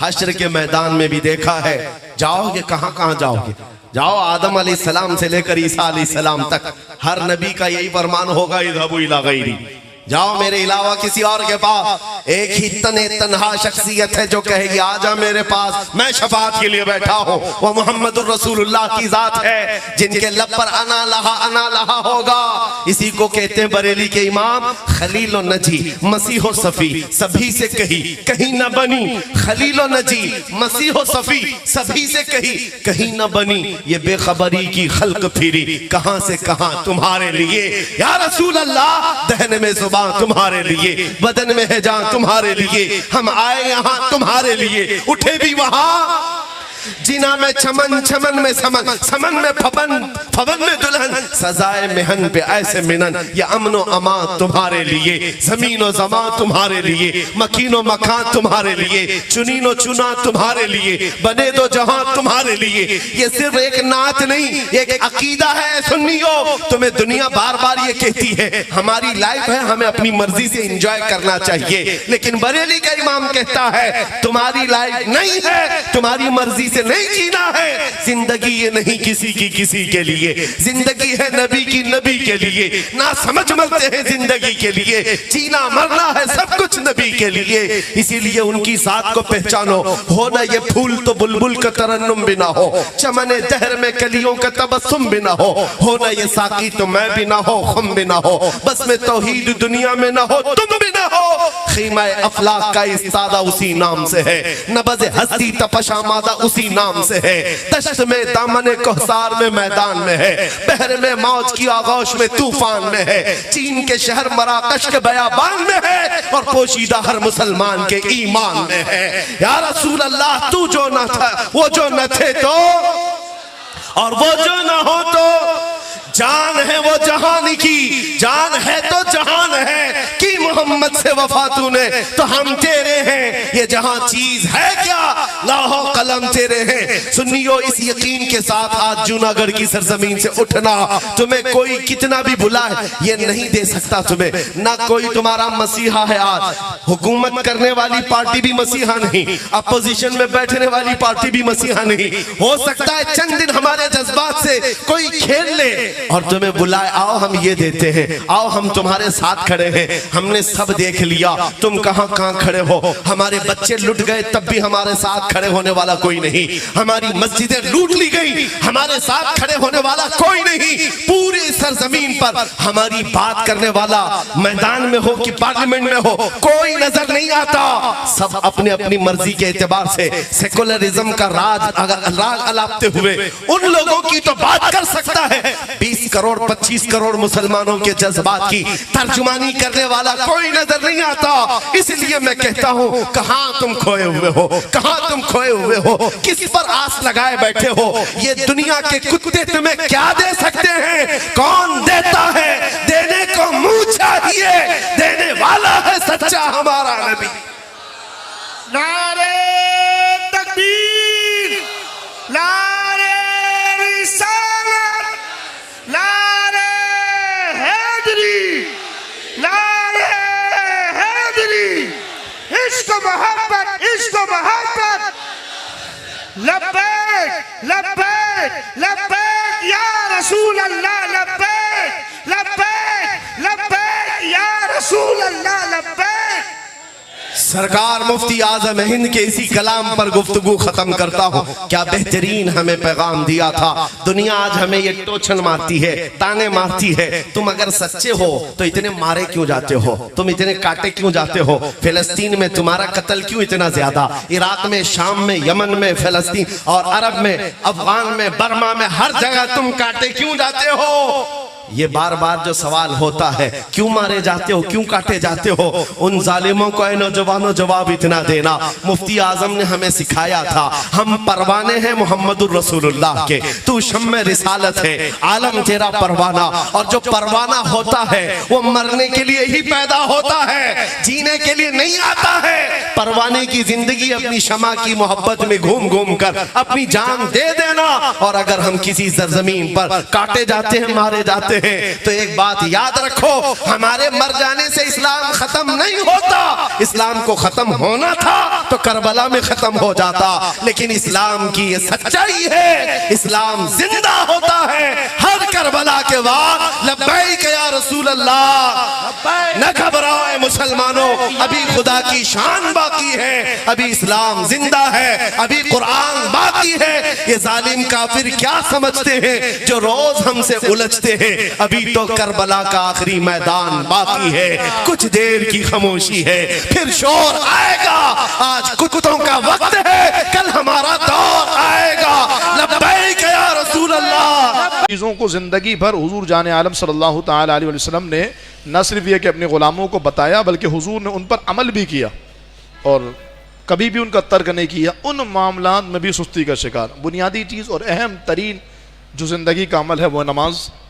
एक तादाद ऐसी है या तो नमाज पढ़ती ही नहीं है, और अब कुछ मज़ीद और शोबदेबाज आ गए कि जो कहते हैं कि नमाज मुआफ़ हो गई। तो अगर नमाज मुआफ़ होनी थी तो सबसे पहले तो हुजूर की होनी थी। नमाज मुआफ़ होनी थी तो हुजूर के बाद हुजूर के सहाबा की होनी थी, मौला अली की होनी थी, कि जिन्होंने मकाम सहबा में नमाज के क़ज़ा होने पर, नमाज के छूटने पर हुजूर से अर्ज़ की, या रसूलल्लाह अगर अदा हो जाए तो सरकार ने सूरज को फेरा और वक्त पर आपने असर की नमाज अदा की। ये ठीक है कि नमाज का क़ज़ा हो जाना अगर ये किसी उज़्र शरई की वजह कर हो तो इसकी भी हमें हदीस में और रिवायतों में दलील मिलती है। जैसे खुद हुजूर अलैहिस्सलाम की नमाज भी क़ज़ा हुई है। एक जंग में आका अलैहिस्सलाम गए, एक जगह पर पड़ाव डाला, जनाब बिलाल से कहा, बिलाल हम सो रहे हैं, तुम जागते रहना और इंतज़ार करना कि जब नमाज का वक्त हो तो हमें जगा देना। यानी सहाबा कराम समेत हुजूर अलैहिस्सलाम और सरकार अलैहिस्सलाम सो गए और सरकार के सहाबा भी सो गए। और बिलाल कहते हैं कि वक्त से पहले मेरी भी आंख लग गई और सबसे पहले हुजूर की आंख खुली जब सूरज की किरणों ने प्यारे आका अलैहिस्सलाम के रुखसारों का बोसा लिया। आपने बिलाल को जगाया, बिलाल तुमने उठाया नहीं या रसूलल्लाह, माजरत मेरी भी आंख लग गई थी। तो हुजूर ने फिर उसी वक्त पूरी जमाअत के साथ नमाज की क़ज़ा की। तो ये तालीम उम्मत के लिए था कि ऐसा हो जाए तो उम्मत क्या करे। लेकिन तालीम क्या है कि नमाज को उसके वक्त में अदा करना। इस वक्त जो सबसे ज़्यादा जिस अमल में मुसलमानों की कोताहियाँ हैं वो नमाज है। घरों की ख़वातीन को देख लीजिए, नमाज इकट्ठे पढ़ लेंगे, रात में सारी पढ़ लेंगे, क़ज़ा करके पढ़ लेंगे और ऐसा लगता है कि क़ज़ा करना या क़ज़ा होना कोई जुर्म ही नहीं है। हालांकि कुरान करीम की वो आयत फ़वैलुल लिल मुसल्लीन अल्लज़ीना हुम अन सलातिहिम साहून, वैल का अज़ाब नमाजियों के लिए है जो अपनी नमाजों से भूले बैठे हैं। यानी वो नमाजी जो नमाज तो पढ़ते हैं लेकिन नमाज को वक्त गुजार कर पढ़ते हैं। तो यहाँ जिहाद का हुक्म है, लेकिन ये हुक्म आम है। जिस हुक्म को अल्लाह उसके रसूल सल्लल्लाहु ताला अलैहि वसल्लम ने जिस अमल को करने का हुक्म दिया, उस अमल से रूगर्दानी किसी भी सूरत में किसी के लिए मुमकिन नहीं है। और हर एक पर सरकार दो आलम सल्लल्लाहु ताला अलैहि वसल्लम की इताअत और इत्तिबा और पैरवी लाजिम है। वला युनफ़िक़ूना नफ़क़तन सग़ीरतन वला कबीरतन वला यक़तऊना वादियन इल्ला कुतिब लहुम लियज़ियहुमुल्लाहु अहसन मा कानू यअमलून। और जो कुछ थोड़ा और ज़्यादा खर्च करते हैं और जो वादी वो तय करते हैं, सब उनके लिए लिखा जाता है ताकि अल्लाह उनके बेहतर कामों का उन्हें बदला अता फरमाए। मुजाहिदीन जिन राहों से गुजरते हैं, अल्लाह उन राहों से गुजरने पर भी अजर अता फरमाता है। मुफस्सिरीन फरमाते हैं ग़ज़वा तबूक में जो सबसे ज़्यादा माल देने वाले सहाबी थे वो हज़रत उस्मान गनी रज़ी अल्लाह तआला अन्हु थे, जिनका जिक्र मैंने कल भी किया कि सरकार अलैहिस्सलाम जब खड़े हुए और हुज़ूर अलैहिस्सलाम ने जहन साजी फरमाई कि कौन है जो अल्लाह की राह में माल खर्च करे, तो जनाब उस्मान गनी रदी अल्लाह ताला अन्हु खड़े हुए और अर्ज़ की, या रसूलल्लाह 100 ऊँट साजो सामान के साथ उस्मान देता है। हुजूर ने आपकी तारीफ़ फरमाई, फिर दोबारा हुजूर ने जहन साजी फरमाई, या रसूलल्लाह 200 ऊँट साजो सामान के साथ उस्मान देता है। फिर जब सरकार ने तारीफ़ फरमाई, बैठे, तीसरी मतलब हुजूर ने फिर जहन साजी फरमाई, कहा रसूलल्लाह 300 ऊँट साजो सामान के साथ उस्मान देता है। अच्छा, देने कितने चाहिए थे? 100, 200, 300, आखिर में 300 कहा था। लेकिन जनाबे उस्मान गनी रदी अल्लाह ताला अन्हु ने इन तीनों की कैलकुलेशन की, 100, 200 और 300 कितने बने? 600, और आपने 700 ऊँट दिए साजो सामान। बाद रिवायतों के मुताबिक 1000 ऊँट दिए। सरकार अलैहिस्सलाम दिरहम व दनानीर को पलटते जाते और फरमाते जाते, आज के बाद उस्मान का कोई अमल से नुकसान नहीं देगा। तो जनाब उस्मान गनी हो या दीगर जो भी अल्लाह की राह में जिहाद में खर्च करेगा या जिहाद करेगा, उसका अजर एक एक अमल, एक एक वादी के अतबार से लिखा जाएगा। हुजूर अलैहिस्सलाम के कसीर हदीस हैं जिहाद की अफजलियत और जिहाद की फ़र्जियत और जिहाद की फजीलत पर हैं। चुनांचे हुजूर अलैहिस्सलाम से सहाबी रसूल रिवायत करते हैं, जो अल्लाह की राह में कुछ खर्च करे तो उसके लिए 700 गुना तक लिखा जाता है। एक नेकी का जो अजर है वो 700 नेकियाँ। जनाब अनस फरमाते हैं, हुजूर ने फरमाया सल्लल्लाहु अलैहि वसल्लम, अल्लाह की राह में सुबह को जाना या शाम को जाना दुनिया व माफिया से बेहतर है। जो जिहाद के लिए निकले वो दुनिया और जो कुछ इसमें से बेहतर है। जब ग़ज़वा तबूक का मौका आया, बल्कि ग़ज़वा मूता का मौका आया, जिसमें हुजूर अलैहि सलाम ने अपने सहाबा किराम के लश्कर को भेजा, 3000 सहाबा थे और 3 लाख रूमी थे। सरकार के सहाबा जब रवाना हुए तो हुजूर, जुमे का दिन था, हुजूर खुद अपने सहाबा किराम को छोड़ने के लिए आए और एक मखसूस ऊंचे टीले तक या पहाड़ तक तशरीफ़ लाकर हुजूर सहाबा किराम को अलविदा कहते थे। हुजूर अलैहिस्सलाम ने सहाबा किराम को अलविदा कहा, सारे चले गए। जब हुजूर वापस आ गए और जुमे की नमाज जब आपने पढ़ाई तो जुमे के बाद देखा कि जंग में जाने वाले अब्दुल्ला बिन रवाहा, जिनको हुजूर ने लश्कर का अमीर भी बनने का हुक्म दिया था कि ज़ैद इब्न हारसा, फिर जाफ़र तैयार, फिर अब्दुल्ला बिन रवाहा, ये यके बाद दीगरे अगर शहीद होते चले जाएं तो दूसरे अमीर बनेंगे। अब्दुल्ला बिन रवाहा को देखा कि उन्होंने हुजूर के पीछे नमाज अदा की। नमाज के बाद मुलाकात हुई तो हुजूर अलैहिस्सलाम ने अब्दुल्ला बिन रवाहा से पूछा, अब्दुल्ला तुम गए नहीं? कहा, रसूलल्लाह मैं गया था, लेकिन मैंने सोचा कि मुमकिन है ये ज़िंदगी की आखिरी नमाज, ज़िंदगी की के आखिरी दिन हो और हो सकता है ज़िंदगी का आखिरी जुमा हो। तो मैंने कहा ये क्या ही अच्छा हो कि मैं जुमा आपके पीछे पढ़ के जाऊँ। अब हुजूर के पीछे जुमा पढ़ना कितनी बड़ी सआदत। लेकिन हुजूर अलैहिस्सलाम ने फरमाया, अब्दुल्ला तुमने जुमा तो मेरे पीछे पढ़ा, लेकिन वो जो सुबह रवाना हो गए ना, वो तुमसे सबकत ले गए। जिहाद पर जाना इतनी फजीलतों का मूजिब, इतनी रहमतों और बरकतों का है ऐलान। अच्छा, हमारे दिलों में ख्याल आता है ये बातें सुन करके ना, यार जिहाद की फजीलत तो है, तो हम क्या करें? हम तो जिहाद नहीं कर रहे और हमारा तो जिहाद में कोई हिस्सा भी शामिल नहीं है। तो ये याद रखिएगा कि जिहाद सिर्फ ये नहीं होता कि आप फिज़िकली जा कर के मैदान में लड़े। असल जिहाद तो यही है कि जैसे वो फ़लस्तीन के मुजाहिदीन लड़ रहे हैं, वो 150 मुजाहिदीन को ऐसा बम मारा गया कि आपके जो बदन है वो हवा में तहलील हो गए, उस सुरंगों के अंदर ही वो शहीद हो गए। और कितने शहीद हो चुके हैं। तो असल तो जिहाद वही है जो मैदान जिहाद में फ़लस्तीनी कर रहे हैं या दीगर और दुनिया के मुख्तलिफ हिस्सों में जो इस्लाम की बका के लिए मुजाहिदीन कर रहे हैं। हमारा हिस्सा क्या है? हमारा हिस्सा ये है जो अबू दाऊद शरीफ की हदीस में हुजूर ने बयान किया। हुजूर जाने आलम सल्लल्लाहु तआला अलैहि वसल्लम ने फरमाया कि जिसने इस हाल में ज़िंदगी गुजारी कि ना उसने जिहाद किया और ना ही जिहाद की मोहब्बत उसके दिल में रही और वो मर गया, तो वो निफाक की हालत में मरा, वो मुनाफिक होकर मरा। जिहाद का मौका ना हो तो कम से कम जज्बा हो, अपनी नस्लों की तरबियत हो। ये तो तय है ना कि सरकार फरमाते हैं आखिरी लश्कर जो निकलेगा, बुखारी शरीफ की हदीस बात, तो मैं उसके नाम, उनके बाप दादाओं के नाम और घोड़ों के रंग भी जानता हूँ। मतलब ये जिहाद तो क़यामत तक चलेगा ना। खुद हुजूर ने फरमाया सल्लल्लाहु अलैहि वसल्लम, मेरी उम्मत में जिहाद क़यामत तक जारी रहेगा। जिहाद तो चलेगा, हम नहीं, हमारी नस्लें। तो वो जज्बा जो जिहाद का है वो मुंतकिल हो। आज हमारे मिंबरों से, आज हमारे मेहराबों से, आज हमारे मजहबी महफिल और प्रोग्रामों से भी जिहाद का जिक्र ख़त्म हो गया है।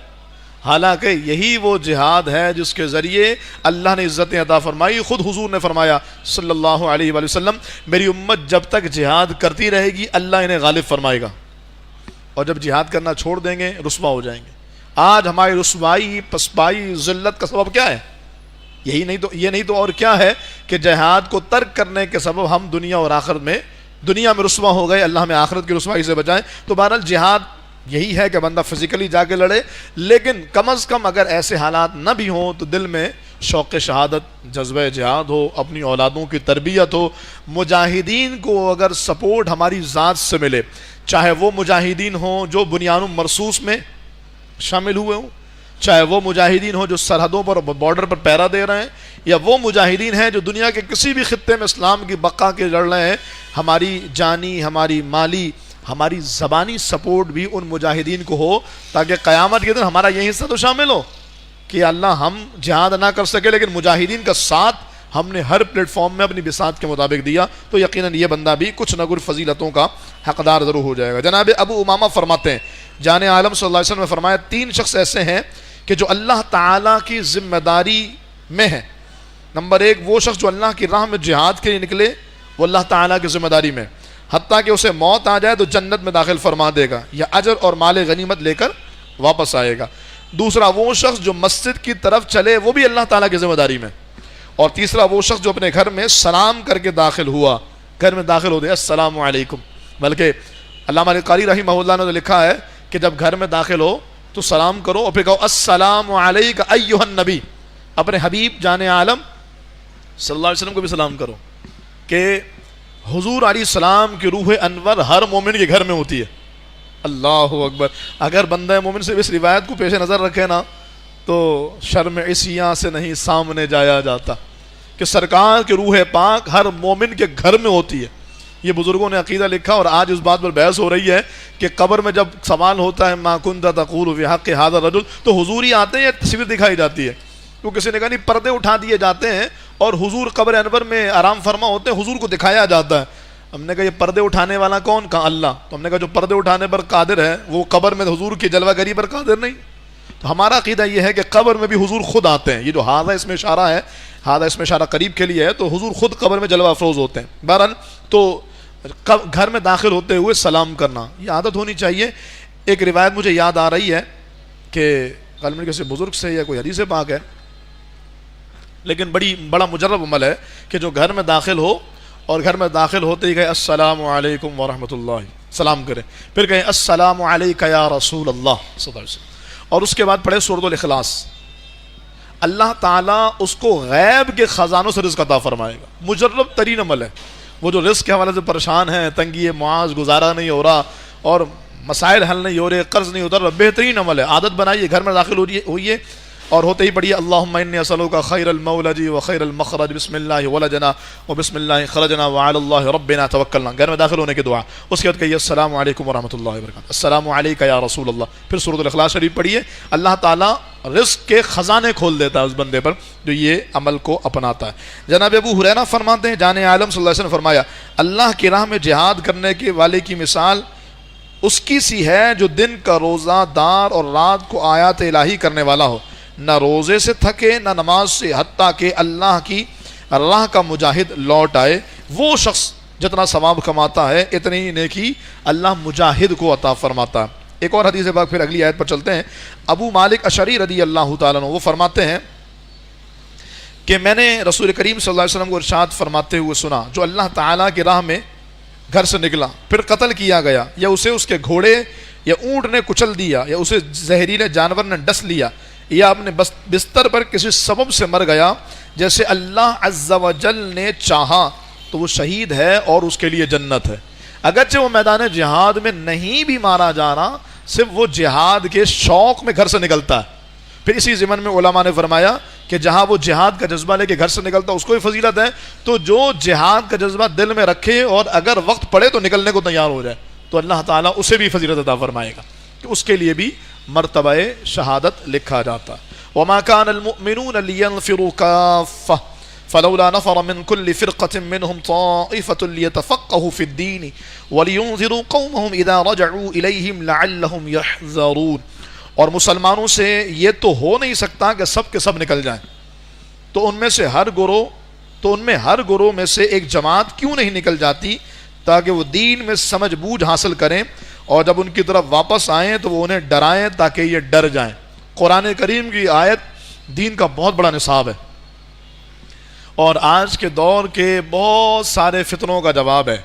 अल्लाह फरमाता है सबके लिए मुमकिन नहीं है कि वो दीन सीखने निकल जाए, और ऐसा ही है भाई। इतना इल्म सीखना तो फ़र्ज़ है जो अपने फ़राइज़ व वाजिबात की का पता लग जाए और हराम व हलाल की तमीज़ हो जाए। वो जो है ना, तलबुल इल्म फ़रीदतुन अला कुल्लि मुस्लिम, इल्म हासिल करना हर मुसलमान पर फ़र्ज़ है।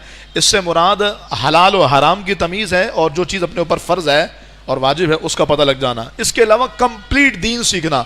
मैं बहुत सती सी और आम सी बात करूँ, अरबी इबारत को समझ करके शरई मसला जानना, या और आसान करके कहूँ पूरी भारत शरीयत को समझ के पढ़ लेना, क्या मुमकिन है? अगर कोई स्टडी करता भी है, कोई अपनी सेल्फ स्टडी करता है, तो उसके लिए मुमकिन नहीं है कि वो भारत शरीयत की 20 हिस्सों को समझ के पढ़े, उनको याद रखे, उस पर अमल करे। अमल तो यकीनन लाजिम है, लेकिन समझे और उस पर उसका मुताला रखे। फिर फतावा रज़विया शरीफ, फतावा शामी, और फिर आगे तक आप चलते चले जाएँ। यह अहादीस करीमा है, सियाह सित्ता है, ये जो ज़ख़ीरा हदीस उम्मत के पास महफूज है, तो उनमें से सबका सीखना, सबका जानना, सबका पढ़ना हर एक के लिए मुमकिन नहीं। तो अल्लाह ने फरमाया कि मुसलमानों के लिए ये तो नहीं हो सकता कि सब के सब निकल जाए। कितना आसान दीन है ना, तुम जाओ कमाओ, रोज़गार, रिज़्क़ हलाल, कस्ब हलाल, फ़िक्र मुआश के मामलात हल करो, और कुछ लोग ऐसे हों जो तुम्हारे दरमियान में से निकलें और जा करके दीन सीखें, और फिर वो आ करके तुम्हें दीन सिखाएं। तुम कहो हम तो सारा दिन काम करते रहे, हमें बस दीन की बुनियादी बातें बता दो। ये अच्छा, इसका क्या होगा? दुआ कुनूत पढ़ना भूल गए तो, रोज़े में अगर सहरी नहीं की तो, अगर रोज़े में कै हो गई तो, अगर रोज़े में वक्त ख़त्म होने के बाद यानी सहरी का, इफ्तार का वक्त शुरू होने से पहले औरत के मामलात हो गए तो, या इस तरह के और बहुत सारे सवालात जो किए जाते हैं। तो अब वो लोग जो दीन सीखने के लिए गए थे, उनकी जिम्मेदारी है कि वो लोगों को बताएंगे। हर बंदे को मालूम नहीं होता। इससे बहुत सारी बातें पता लगी। सबसे पहली बात तो यह है कि वो तबका जो इस काम के लिए उठा और जिसने जा करके दीन सीखा, उस तबके से ये तकाजा करना कि कोई हुनर तो सीख लो। दीन बेच रहे हो क्या यार? ये मौलवियों का काम यही है, मस्जिद में इमामत करेंगे, सैलरी बढ़ा दो, तनख्वाह बढ़ा दो, पैसा बढ़ा दो। भाई कोई और काम करो। कुरान कहता है अगर तो यही उसूल है कि जो मौलाना साहब हैं उनको कोई और भी हुनर सीखना है ताकि वो अपने ज़रिए मुआश और गुज़र औकात अच्छे अंदाज से कर सकें, तो फिर तो डॉक्टर से भी ये तकाजा किया जाएगा दीन खुद सीखो जा करके। 8 साल दरस निज़ामी करो, या कम अज़ कम वो जिसमें आलिम की तारीफ सादिक आती है कि अपनी ज़रूरत के मसाइल किताब से निकाल सकें। फिर हम फतावा शामी उसके सामने रखें और इबादत पढ़कर अपना मसला निकालो। उर्दू किताब रख लो, बारह शरीयत के जुज़ियात आपके सामने रखें और कहीं इसमें से मसला निकाल लो। तो आलिम की तारीफ उस पर सादिक आनी चाहिए। फिर तो इंजीनियर से भी तकाजा ये होना चाहिए, फिर तो कंपनी के मालिक और सेठ से भी ये तकाजा होना चाहिए, फिर मस्जिद के सदर से भी तकाजा होना चाहिए, फिर तो मस्जिद के जनरल सेक्रेटरी से भी तकाजा होना चाहिए, फिर तो इदारे के मुहतमिम से भी तकाजा होना चाहिए जहां आलिम ना हो उनसे, कि आप भी जाके दीन सीखिए और आप भी जाके दरस निज़ामी कीजिए, आप भी अरबी इबारत को समझिए ताकि आप खुद से अपने मसाइल निकाल सकें।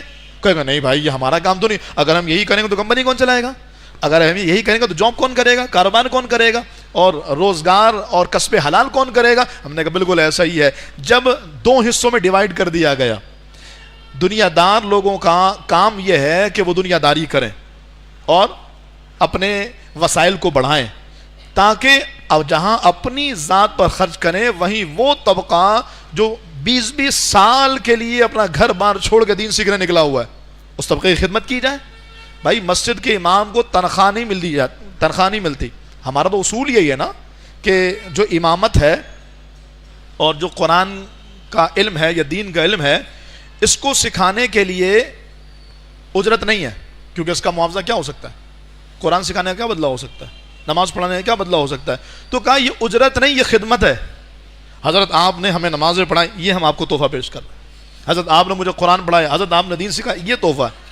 लेकिन यहाँ तो कमेटियाँ बाप बनी हुई हैं, 20,000 रुपये दे के समझती हैं कि इमाम को ख़रीद लिया, मौज़िन को ख़रीद लिया, खादिम को ख़रीद लिया, इनके बाप का नौकर है और इनकी अपनी ज़ाती मिल्कियत तो प्रॉपर्टी है। तो नतीजा क्या निकला? जुमले मेरे थोड़े सख्त हो रहे हैं, इसलिए नहीं कि मुझे किसी तरह की कोई परेशानी है, बिहम्दिही ताला। आप देखें मैं मस्जिद के मेंबर पे बैठ गई कमेटी के खिलाफ बोल रहा हूँ, जबकि अगर इमाम साहब अगर कमेटी के खिलाफ कभी बोले ना तो क्या होता है हम जानते हैं। कहने का मकसद ये है कि ये चीज़ें हमें भी समझनी है। जिसको दीन की अलीफ बे नहीं मालूम है वो इमामों के खिलाफ बातें कर रहा है। इमाम साहब की तिलावत सही नहीं है, इमाम साहब की नमाज समझ में नहीं आ रही, आपकी इल्मी लियाकत क्या है? सदर साहब आप बताइए आपकी हैसियत क्या है? सिर्फ जुम्मे के दिन नमाज पढ़ने आते हैं, पैसा बटोर के चले जाते हैं और कहते हैं इमाम साहब की तिलावत सही नहीं। तो ये समझ लीजिएगा कि दो तबके हैं, एक तबका दीन दुनिया के कामों में लगा, एक तबका दीन के कामों में लगा। अब जो दीन के कामों में लगा उसकी जिम्मेदारी है कि आके लोगों को दीन सिखाए, और जो दुनिया के कामों में लगा उसकी जिम्मेदारी यह है कि दुनिया से जो वसाइल आपने जमा किए हैं उससे दीनदार लोगों की खिदमत की जाए। ये थोड़ी कहा जा रहा है कि मुफ्त में खिदमत करें, लेकिन जो आपको दीन सिखा रहे हैं उनकी खिदमत की जाए। तो मैंने आपको जो मसला बताया कि नमाज और कुरान की तिलावत, दीन सिखाना, इनके लिए सैलरी और तनख्वाहें नहीं, इनकी खिदमत होती है। लेकिन हमारे उलमा ने, सरकार आला हज़रत ने भी लिखा, ज़रूरत ज़मानिया के तहत फिर कारी कुरान की उजरत, तकरीर करने की उजरत और नमाज पढ़ाने की उजरत ये लाजिम कर दी गई। क्योंकि अगर ये लाजिम नहीं की जाएगी तो फिर जाहिर है जो नमाज पढ़ाते हैं वो क्या करेंगे, जो दीन सिखाते हैं वो क्या करेंगे, वो भी जाके जॉब करेंगे, कंपनी में जाएंगे, फैक्ट्री में जाएंगे। और हो रहा है। एक इमाम साहब के बारे में कल मैंने सुना, गालिबन मैंने आपसे डिस्कस भी किया था, वो रक्षा चला रहे हैं, अच्छा आलिम दीन, अच्छी तकरीर करने वाला, हाफिज कुरान, और वो रक्षा चला रहा है। एक आलिम दीन के बारे में इमाम साहब भी जानते हैं, हमें भी मालूम है, साइड एरिया में वो लोडर का काम कर रहा है, आलिम दीन है। और जब उसके क्लास फेलोज से पता किया तो अरबी इबारत और फहम और दीनी मसले को समझने का जो मलका था वो कमाल का था, पोजीशन होल्डर था। लेकिन क्या करे, अगर वो इमामत करता है तो 15,000 की इमामत के चक्कर में लोगों के ताने, लोगों की बातें और लोगों के सख्त जुमले सहने पड़ेंगे। किसका गुजारा होता है आज बताइए मुझे 15,000, 20,000, 25,000, 30,000 में। लेकिन जो हाल किया हुआ है मस्जिद कमेटियों ने, अल अमान वल हफीज, तबाही है। फिर मौज़िन साहब की तो पूछिए नहीं ना, हम तो इमाम का रोना रो रहे हैं, खादिम को तो पूछिए ही नहीं। और फिर मदरसे के कारी साहब का, उनका भी नहीं पूछिए। 20,000 रुपये तनख्वाह मिलती है, बड़े बड़े इदारों में 8 से लेकर 4 बजे तक पढ़ाने के 20,000 रुपये तनख्वाह है।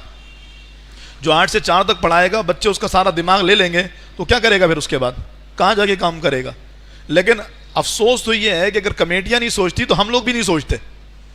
मेरे बच्चे के स्कूल के अखराजात मंथली 10,000 रुपये हों तो मैं बखुशी दूंगा। स्कूल भी जा रहा है, कोचिंग भी जा रहा है, वैन भी उसको लेने के लिए आ रही है, एनुअल चार्जेस भी दे रहा हूँ, फिर मैं उसके मंथली फीसेस भी दे रहा हूँ, फिर पता नहीं कौन कौन से डे बनाए जा रहे हैं वो भी दे रहा हूँ। और नतीजा क्या आ रहा है, क्लास 9 और 10 में बच्चा छपाई करने जा रहा है और अब्बा अम्मा भी साइड से पैसे दे रहे हैं और सेंटर के बाहर खड़े होने, कोई सेटिंग हो तो निकाल दो ना, मेरा बेटा पेपर दे रहा है।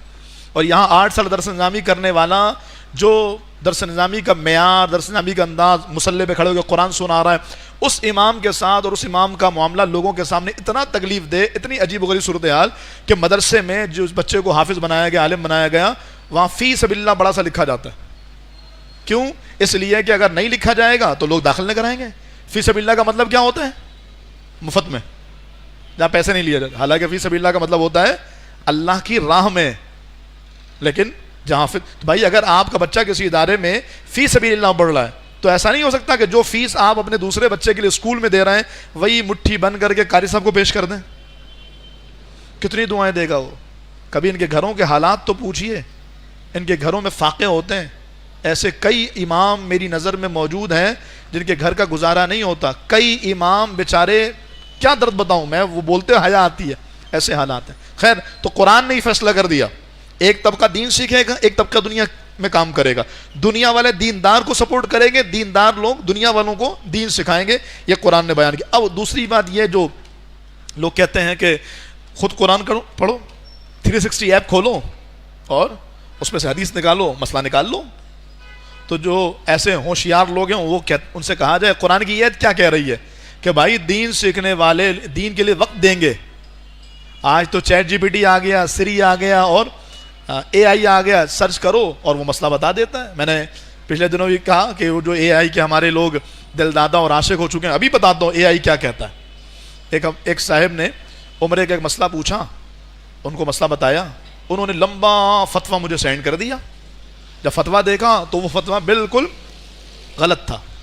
पूछा कि हज़रत ये तो फतवा गलत है, ऐसा तो है ही नहीं। वो मैंने चैट जीपीटी से सर्च किया था। अब वो तबाही नहीं है। यानी मैं बताऊं मसला क्या था। एक औरत जुल्हुलैफा पे खड़ी है उम्रे का एहराम बांधने के लिए और मक्का आ रही है, और उसका मामला उसके उज़्र शरई के दिन आ गए, मखसूस मसाइल शुरू हो गए उसके। तो अब वो उम्रे का एहराम बांधेगी कि नहीं बांधेगी, मतलब नियत करेगी या नहीं करेगी। तो मसला ये है कि नियत भी करेगी और दाखिल भी होगी। अब हरम में आने के बाद अगर वो उम्रा कर सके, यानी फारिग हो जाए, उम्रा कर ले तो ठीक, वरना फिर उसी हालत में उम्रा करेगी, वो उसी कंडीशन में उम्रा करेगी और बाद में दम देगी, फिर चली जाएगी। चैट जीपीटी ने कहा कि नहीं तो मसला है तो बगैर नियत के आ जाए और उम्रा नहीं करे। इस तरह के बहुत सारे मसाइल चैट जीपीटी। तो किसी दोस्त ने, मैंने उसको बताया कि भाई इससे मत पूछो अल्लाह का वास्ता, एक तो ये अंग्रेज़ों की ईजाद है, फिर ये दुनिया के वो जो सारी मालूमात उसमें से चीज़ों को सर्च करता है। फिर आप एक और चीज़ देखिएगा, वो आपके सवालात से अंदाज़ा लगाएगा कि आपका मसलक क्या है। अगर उसको लगा कि आपका मसलक सुन्नियों का है, अहले सुन्नत है, तो फिर उसी हिसाब से फतवा देगा। डेढ़ होशियार है। अगर किसी को लगेगा ना, चैट जीपीटी को पता हो गया कि कोई बंदा वाहबी है, तो 3 तलाकों को मसले में बताएगा 1 तलाक होगी, और अगर सुन्नी है तो 3 तलाकों पे 3 तलाकें हो जाएंगी। तो कैसे निकालेंगे फतवा, कैसे सोल्यूशन लेकर के आएंगे? तो किसी ने चैट जीपीटी से पूछा, ईद उल फित्र और ईद उल अज़हा अगर एक ही दिन आ जाए, आप समझिएगा, ईद उल फित्र और ईद उल अज़हा अगर एक ही दिन आ जाए तो कौन सी नमाज पढ़ेंगे? ईद उल फित्र की पढ़ेंगे, ईद उल अज़हा की पढ़ेंगे? आप भी सोचिएगा कौन सी पढ़ेंगे। भाई एक दिन आ ही नहीं सकते। बकरीद और ईद का दिन इकट्ठे कैसे आएगा? वो शव्वाल की 1 तारीख को ईद उल फित्र है और जुल्हिज्जा की 10 तारीख को ईद उल अज़हा है, तो कैसे आएगा? लेकिन उसने कहा असल में आपने बहुत अहम सवाल किया है और इस सवाल के जवाब को समझने की ज़रूरी है कि अफजल क्या है। तो अफजल जो है ना वो ईद उल अज़हा है, इसलिए अगर दोनों एक ही दिन आ गए तो ईद उल अज़हा की नमाज पढ़ेंगे। इन्ना लिल्लाहि व इन्ना इलैहि राजिऊन। तो दीन सीखने के लिए ये जो AI ये नहीं, दीन का जो प्रॉपर निज़ाम है, जो अल्लाह ने फरमाया ना, अल्लाह रब्बुल आलमीन फरमाता फस्अलू अहल ज़िक्रि इन कुंतुम ला तअलमून, पूछो उलमा से अगर तुम नहीं जानते। लेकिन जहाँ उन उलमा से पूछा जाए वहीं उन उलमा की खैर खाई और ख़िदमत भी की जाए ताकि वो फारिगुल बाल होकर दीन का काम करें। ये अलग बात है कि हम भी उलमा को कहते हैं कि इस कौम से अपने आप को बचा करके रखा जाए। ये बातें भी उनकी सुनती है जो उलमा फारिगुल बाल होते हैं, जो बेचारा टेंशन में आएगा ना, इसके कपड़ों पे पेबंद लगे होंगे, अरे मौलवी साहब को देखो यार, तो फिर उसकी बात भी नहीं सुनेंगे, उन उलमा की बात सुनेंगे जो उलमा फारिगुल बाल होंगे। तो इसलिए अपने आप को फारिगुल बाल किया जाए, ज़रिए मुआश के तवार से दौर हाज़िर के तकाज़ों को पूरा किया जाए। लेकिन ये उलमा के लिए है, आवाम के लिए ही है कि उनकी खिदमत करके अल्लाह की रहमत, अल्लाह का जो अल्लाह की बारगाह से जो अहले इल्म के लिए अजर है, उस सवाब को समेटा जाए। अल्हम्दुलिल्लाह कल इशा की नमाज के बाद, यानी कल रात 11 बजे हमारी मस्जिद कैंप का आगाज़ हो रहा है। आप सबसे गुजारिश है ज़रूर तशरीफ़ लाइएगा। इंतहाई अहम और बेहतरीन और ख़ूबसूरत मौज़ूआत पर गुफ्तगू भी होगी, सवालात का सेशन भी होगा, और आपके जहनों में भी अगर कोई सवाल हो किसी भी एतबार से, जैसे अमूमन ऐसा होता नहीं है क्योंकि ये आसान काम नहीं है कि आपको खुला हाथ खुला जो है ना इख्तियार दे दिया जाए, जो चाहे पूछो। तो कौम है ना, कुछ भी पूछ सकती है, खुला इख्तियार, जो चाहे पूछे। उलमा का पैनल मौजूद होगा इंशाअल्लाह, सवालात का सेशन भी होगा, मुख्तलिफ दौरे हाजिर के फ़ितरों पर भी गुफ्तगू होगी, रूहानी नशस्तें होंगी, हल्का कुरान, हल्का दुरूद व सलाम होगा, चाय का वक्फ़ा भी होगा, तहज्जुद की नमाज भी होगी इंशाअल्लाह। फ़जर की जमात के बाद आपके लिए नाश्ते का भी एहतमाम होगा। तमाम मर्दों, नौजवानों, दोस्तों, बुज़ुर्गों से गुजारिश है, रमज़ान से पहले आखिरी हफ्ता है यार, बार बार थोड़ी आता, हम भी यही कह रहे हैं, बार बार नहीं आता, यादगार बना लीजिए ताकि अल्लाह करीम इसकी रूहानियत हमें रमज़ान शरीफ में भी अता फ़रमाए, उसकी बरकतें मिलें। तो मैं आपसे गुजारिश करूँगा ज़रूर ज़रूर हमारी इस नशिस्त में शिरकत फरमाइए। अल्लाह ताला हम सबको जो सुना अमल करने की तौफ़ीक अता फ़रमाए। ए रब्बल आलमीन, परवरदिगार आलम, या अल्लाह नूर कुरान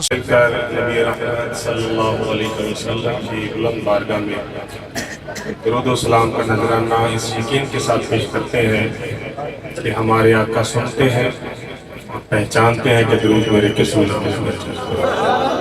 मेरा बाबा ज़ुबान पढ़िए सल्लल्लाहु अलैहि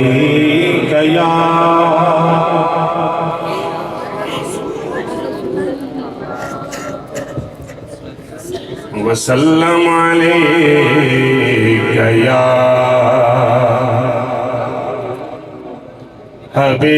हबीबल्लाह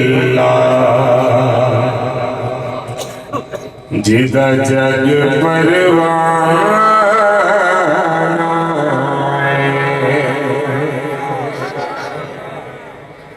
जिदा जग परवाना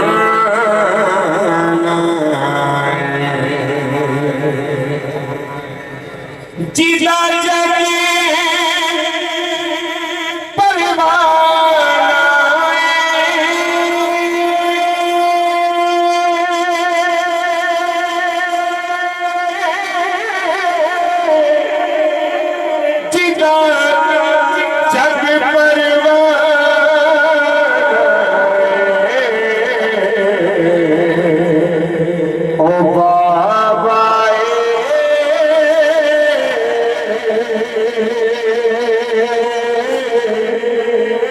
सहरा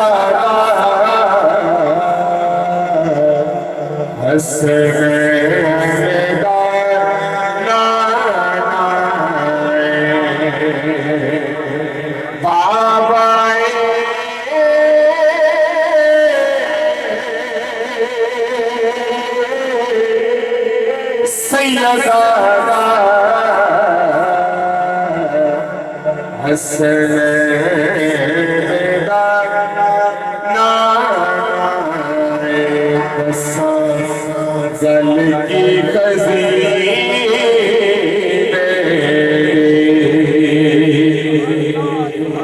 कह दो सुभान अल्लाह। दसा गल की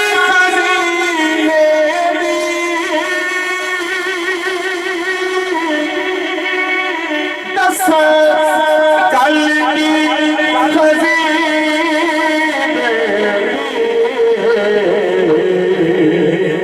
सारा जग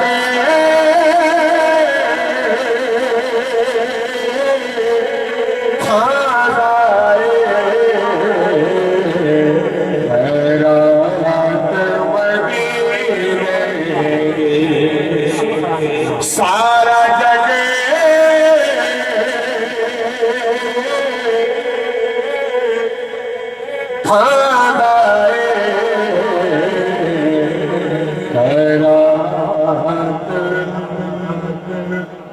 हमने सारी वो देने वाले हैं। अगर इजहार हो जाए तो क्या बात है, सारे मिल के पढ़ रहे हैं। सारा जग सारा जग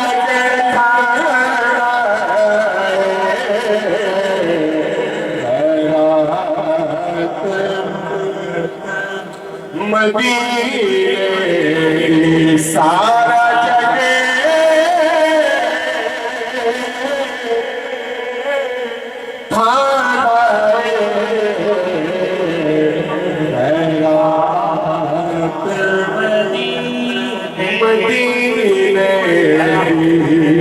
एक दफा फिर पढ़िए सल्लल्लाहु अलैहि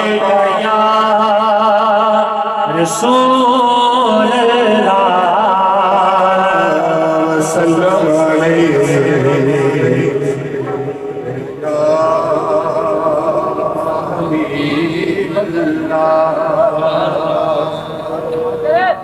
चूँकि मैं मकामी हूँ, बस मुख्तसर वक़्त में मैं अपनी हाज़िरी मुकम्मल करूँगा। एक कलाम जो मैं अक्सर पढ़ा करता था, तो मदीने वाले आका की करम नवाजी हुई कि मदीने वाले ने मुझे अपने घर पे बुलाया। मैं वही सुनाना चाहता हूँ, जरा मिल के बुलंद आवाज़ से कहिए सुभान अल्लाह। मदीने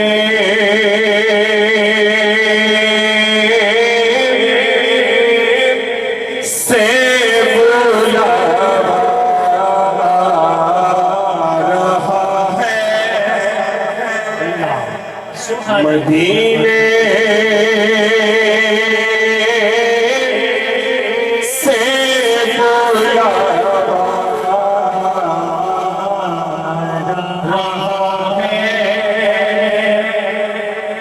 मदीने से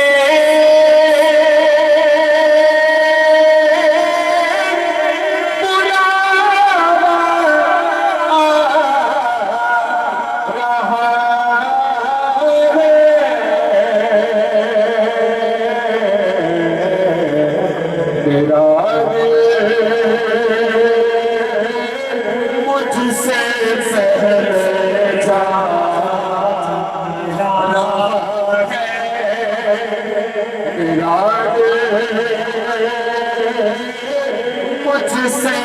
मुझसे पहले जा रहा है, और यहाँ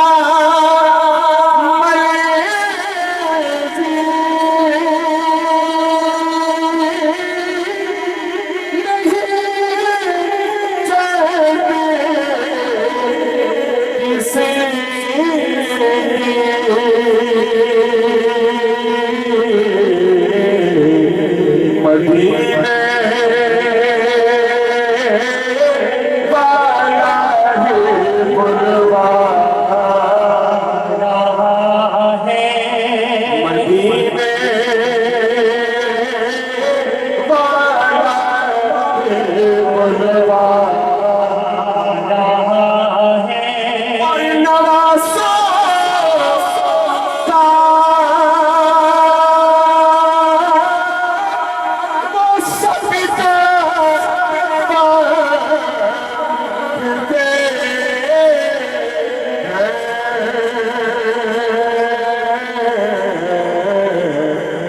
जमाना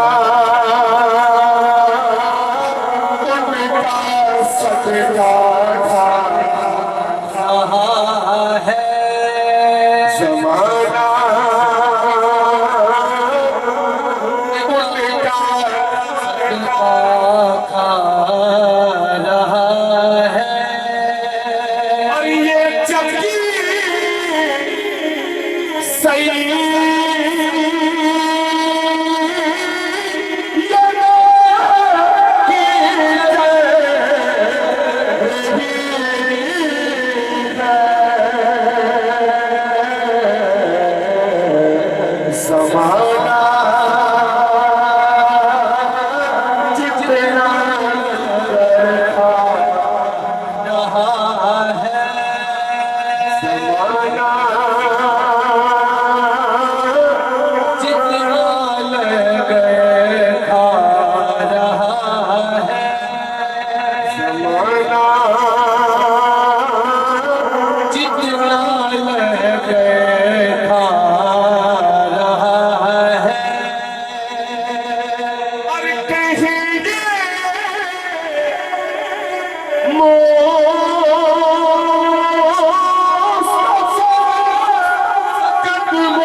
ये सुभान अल्लाह।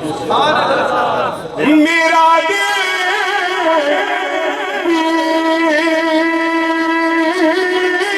तुम अपने साथ ले जा, अकेला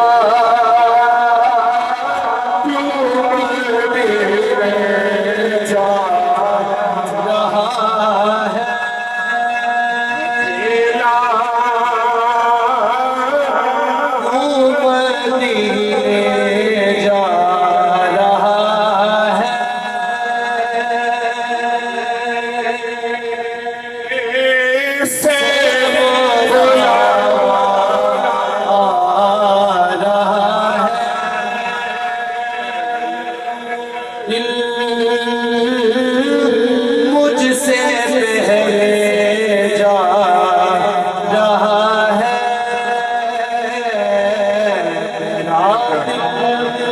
आखिरी 2 से 3 शेर मौला अली सरकार के पाक बच्चों का मैंने जिक्र करना है। हाज़िरी मुकम्मल है, पीछे तक हाथ उठाइए और कहिए सुभान अल्लाह। जरा फिर कह ले सुभान अल्लाह। के दिल विच रख के प्यार अली बच्चे बन जाता मैं अदार अली ने बच्चे बन जाता मैं अदार अली ने। अगर एक दफा हाथ बुलंद हो जाए तो क्या बात है। दिल विच रख के प्यार अली ने बच्चे जाता है अदार अली में जाता है अदार अली में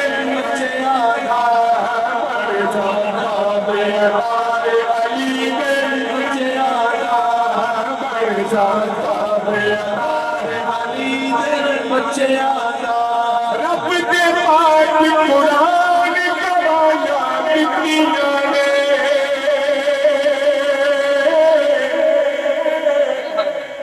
रब के पाक कुरान गवाया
उसका है हर बंदा तालिब है कि इज्जत भी मिल जाए, दौलत भी मिल जाए, शोहरत भी मिल जाए। शायर ने शेर लिखा है, कमाल किया है, सुनिए और अपना ईमान ताज़ा कीजिए, जरा कहिए सुभान अल्लाह। के इज्जत भी दौलत शोहरत दोनों मिल दिए, इज्जत भी दौलत शोहरत दोनों मिल दिए, के दिल विच प्यारे अली दे बच्चियां, के दिल विच प्यारे अली दे बच्चियां, ताबेदार अली दे बच्चियां,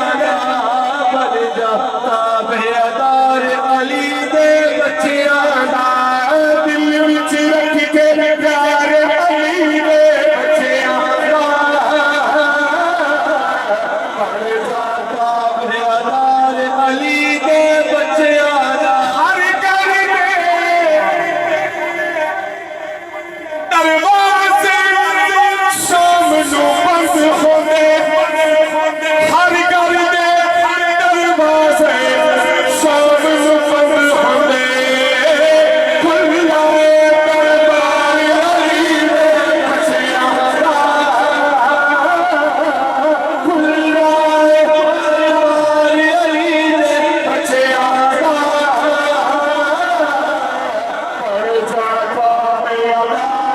अली दे बच्चियां, ताबेदार अली दे। बस दो शेर रह गए, जरा कहो सारे सुभान अल्लाह। इधर कोई पुत्र नहीं, मौला ताला को पुत्र अता फरमाए।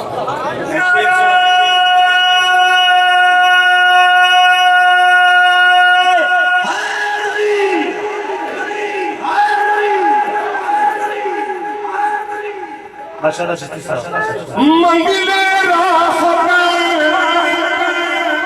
जिन्ने पुत्र मंगले,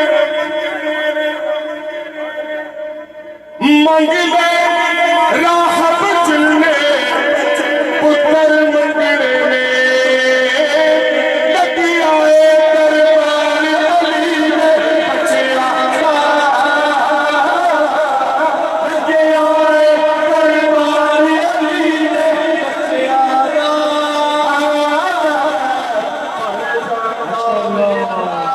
अली दे बच्चियां, कल जावेगी फारूकी मुश्किल तेरे कल जावेगी फारूकी, बच बच के नारा मार अली दे, बच के नारा मार अली दे बच्चियां, बच के नारा मार अली दे बच्चियां,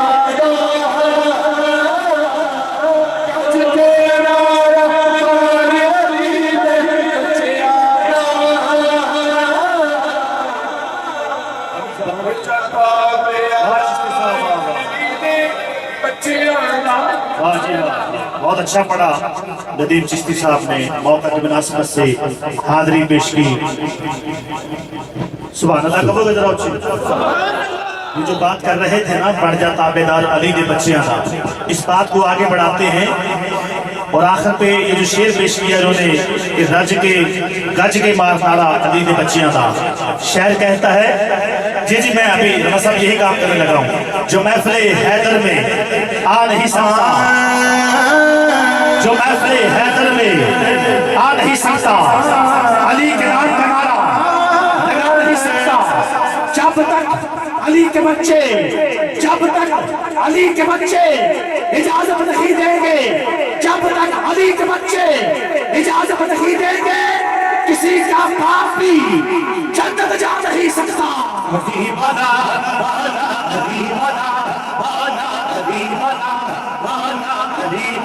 बिल्कुल बिल्कुल ज्यादा पढ़ता प्रोग्राम नहीं, थोड़ा ही पढ़ना है। निशान सरवर सुल्तानी साहब, अकबर सुल्तानी साहब, निशान अब्बास है, राणा गुलाम अब्बास है, शबीर साहब, जिन्हें भी पूरी टीम है, उन्होंने फरमाइश है दो यार उठा के किसी ना थले ना होवे, कुरान नवाज में कह रहे नहीं बोला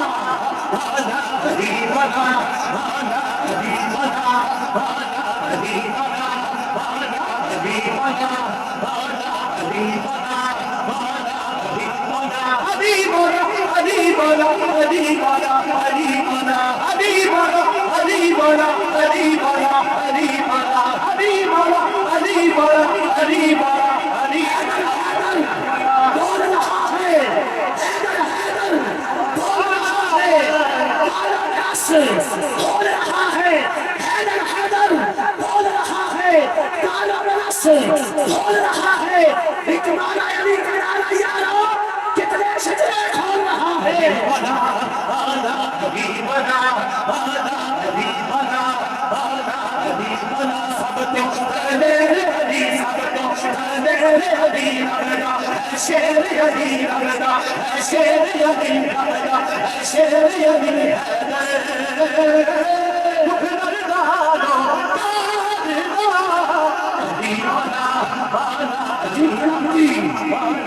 आखिरी शेर और उसके साथ जिक्र अली, की आवाज चली हो, मदीना हो, मदीने की गली हो, और मुश्किल तो फंस जाती है मुश्किल, जब मुश्किल कुशा मौला अली हो। अली करी जगह अली करी जगह अली जगह चलिए सैयद मौला अली मुश्किल कुशा का करम है, सहाबा कराम का करम है, तवज्जो है, दोनों हाथ उठा के आखिरी दफा करेगा करम अली करी जाता क्या दे सारे अली करी जाता करम अली करी जाता करम अली करी जाता करम अली करी जाता करम अली करी जाता करम अली करी जाता करम अली करी जाता करम अली करी जाता छोड़िया लो करी जाता छोड़िया लो करी जाता करम अली करी जाता करम अली करी जाता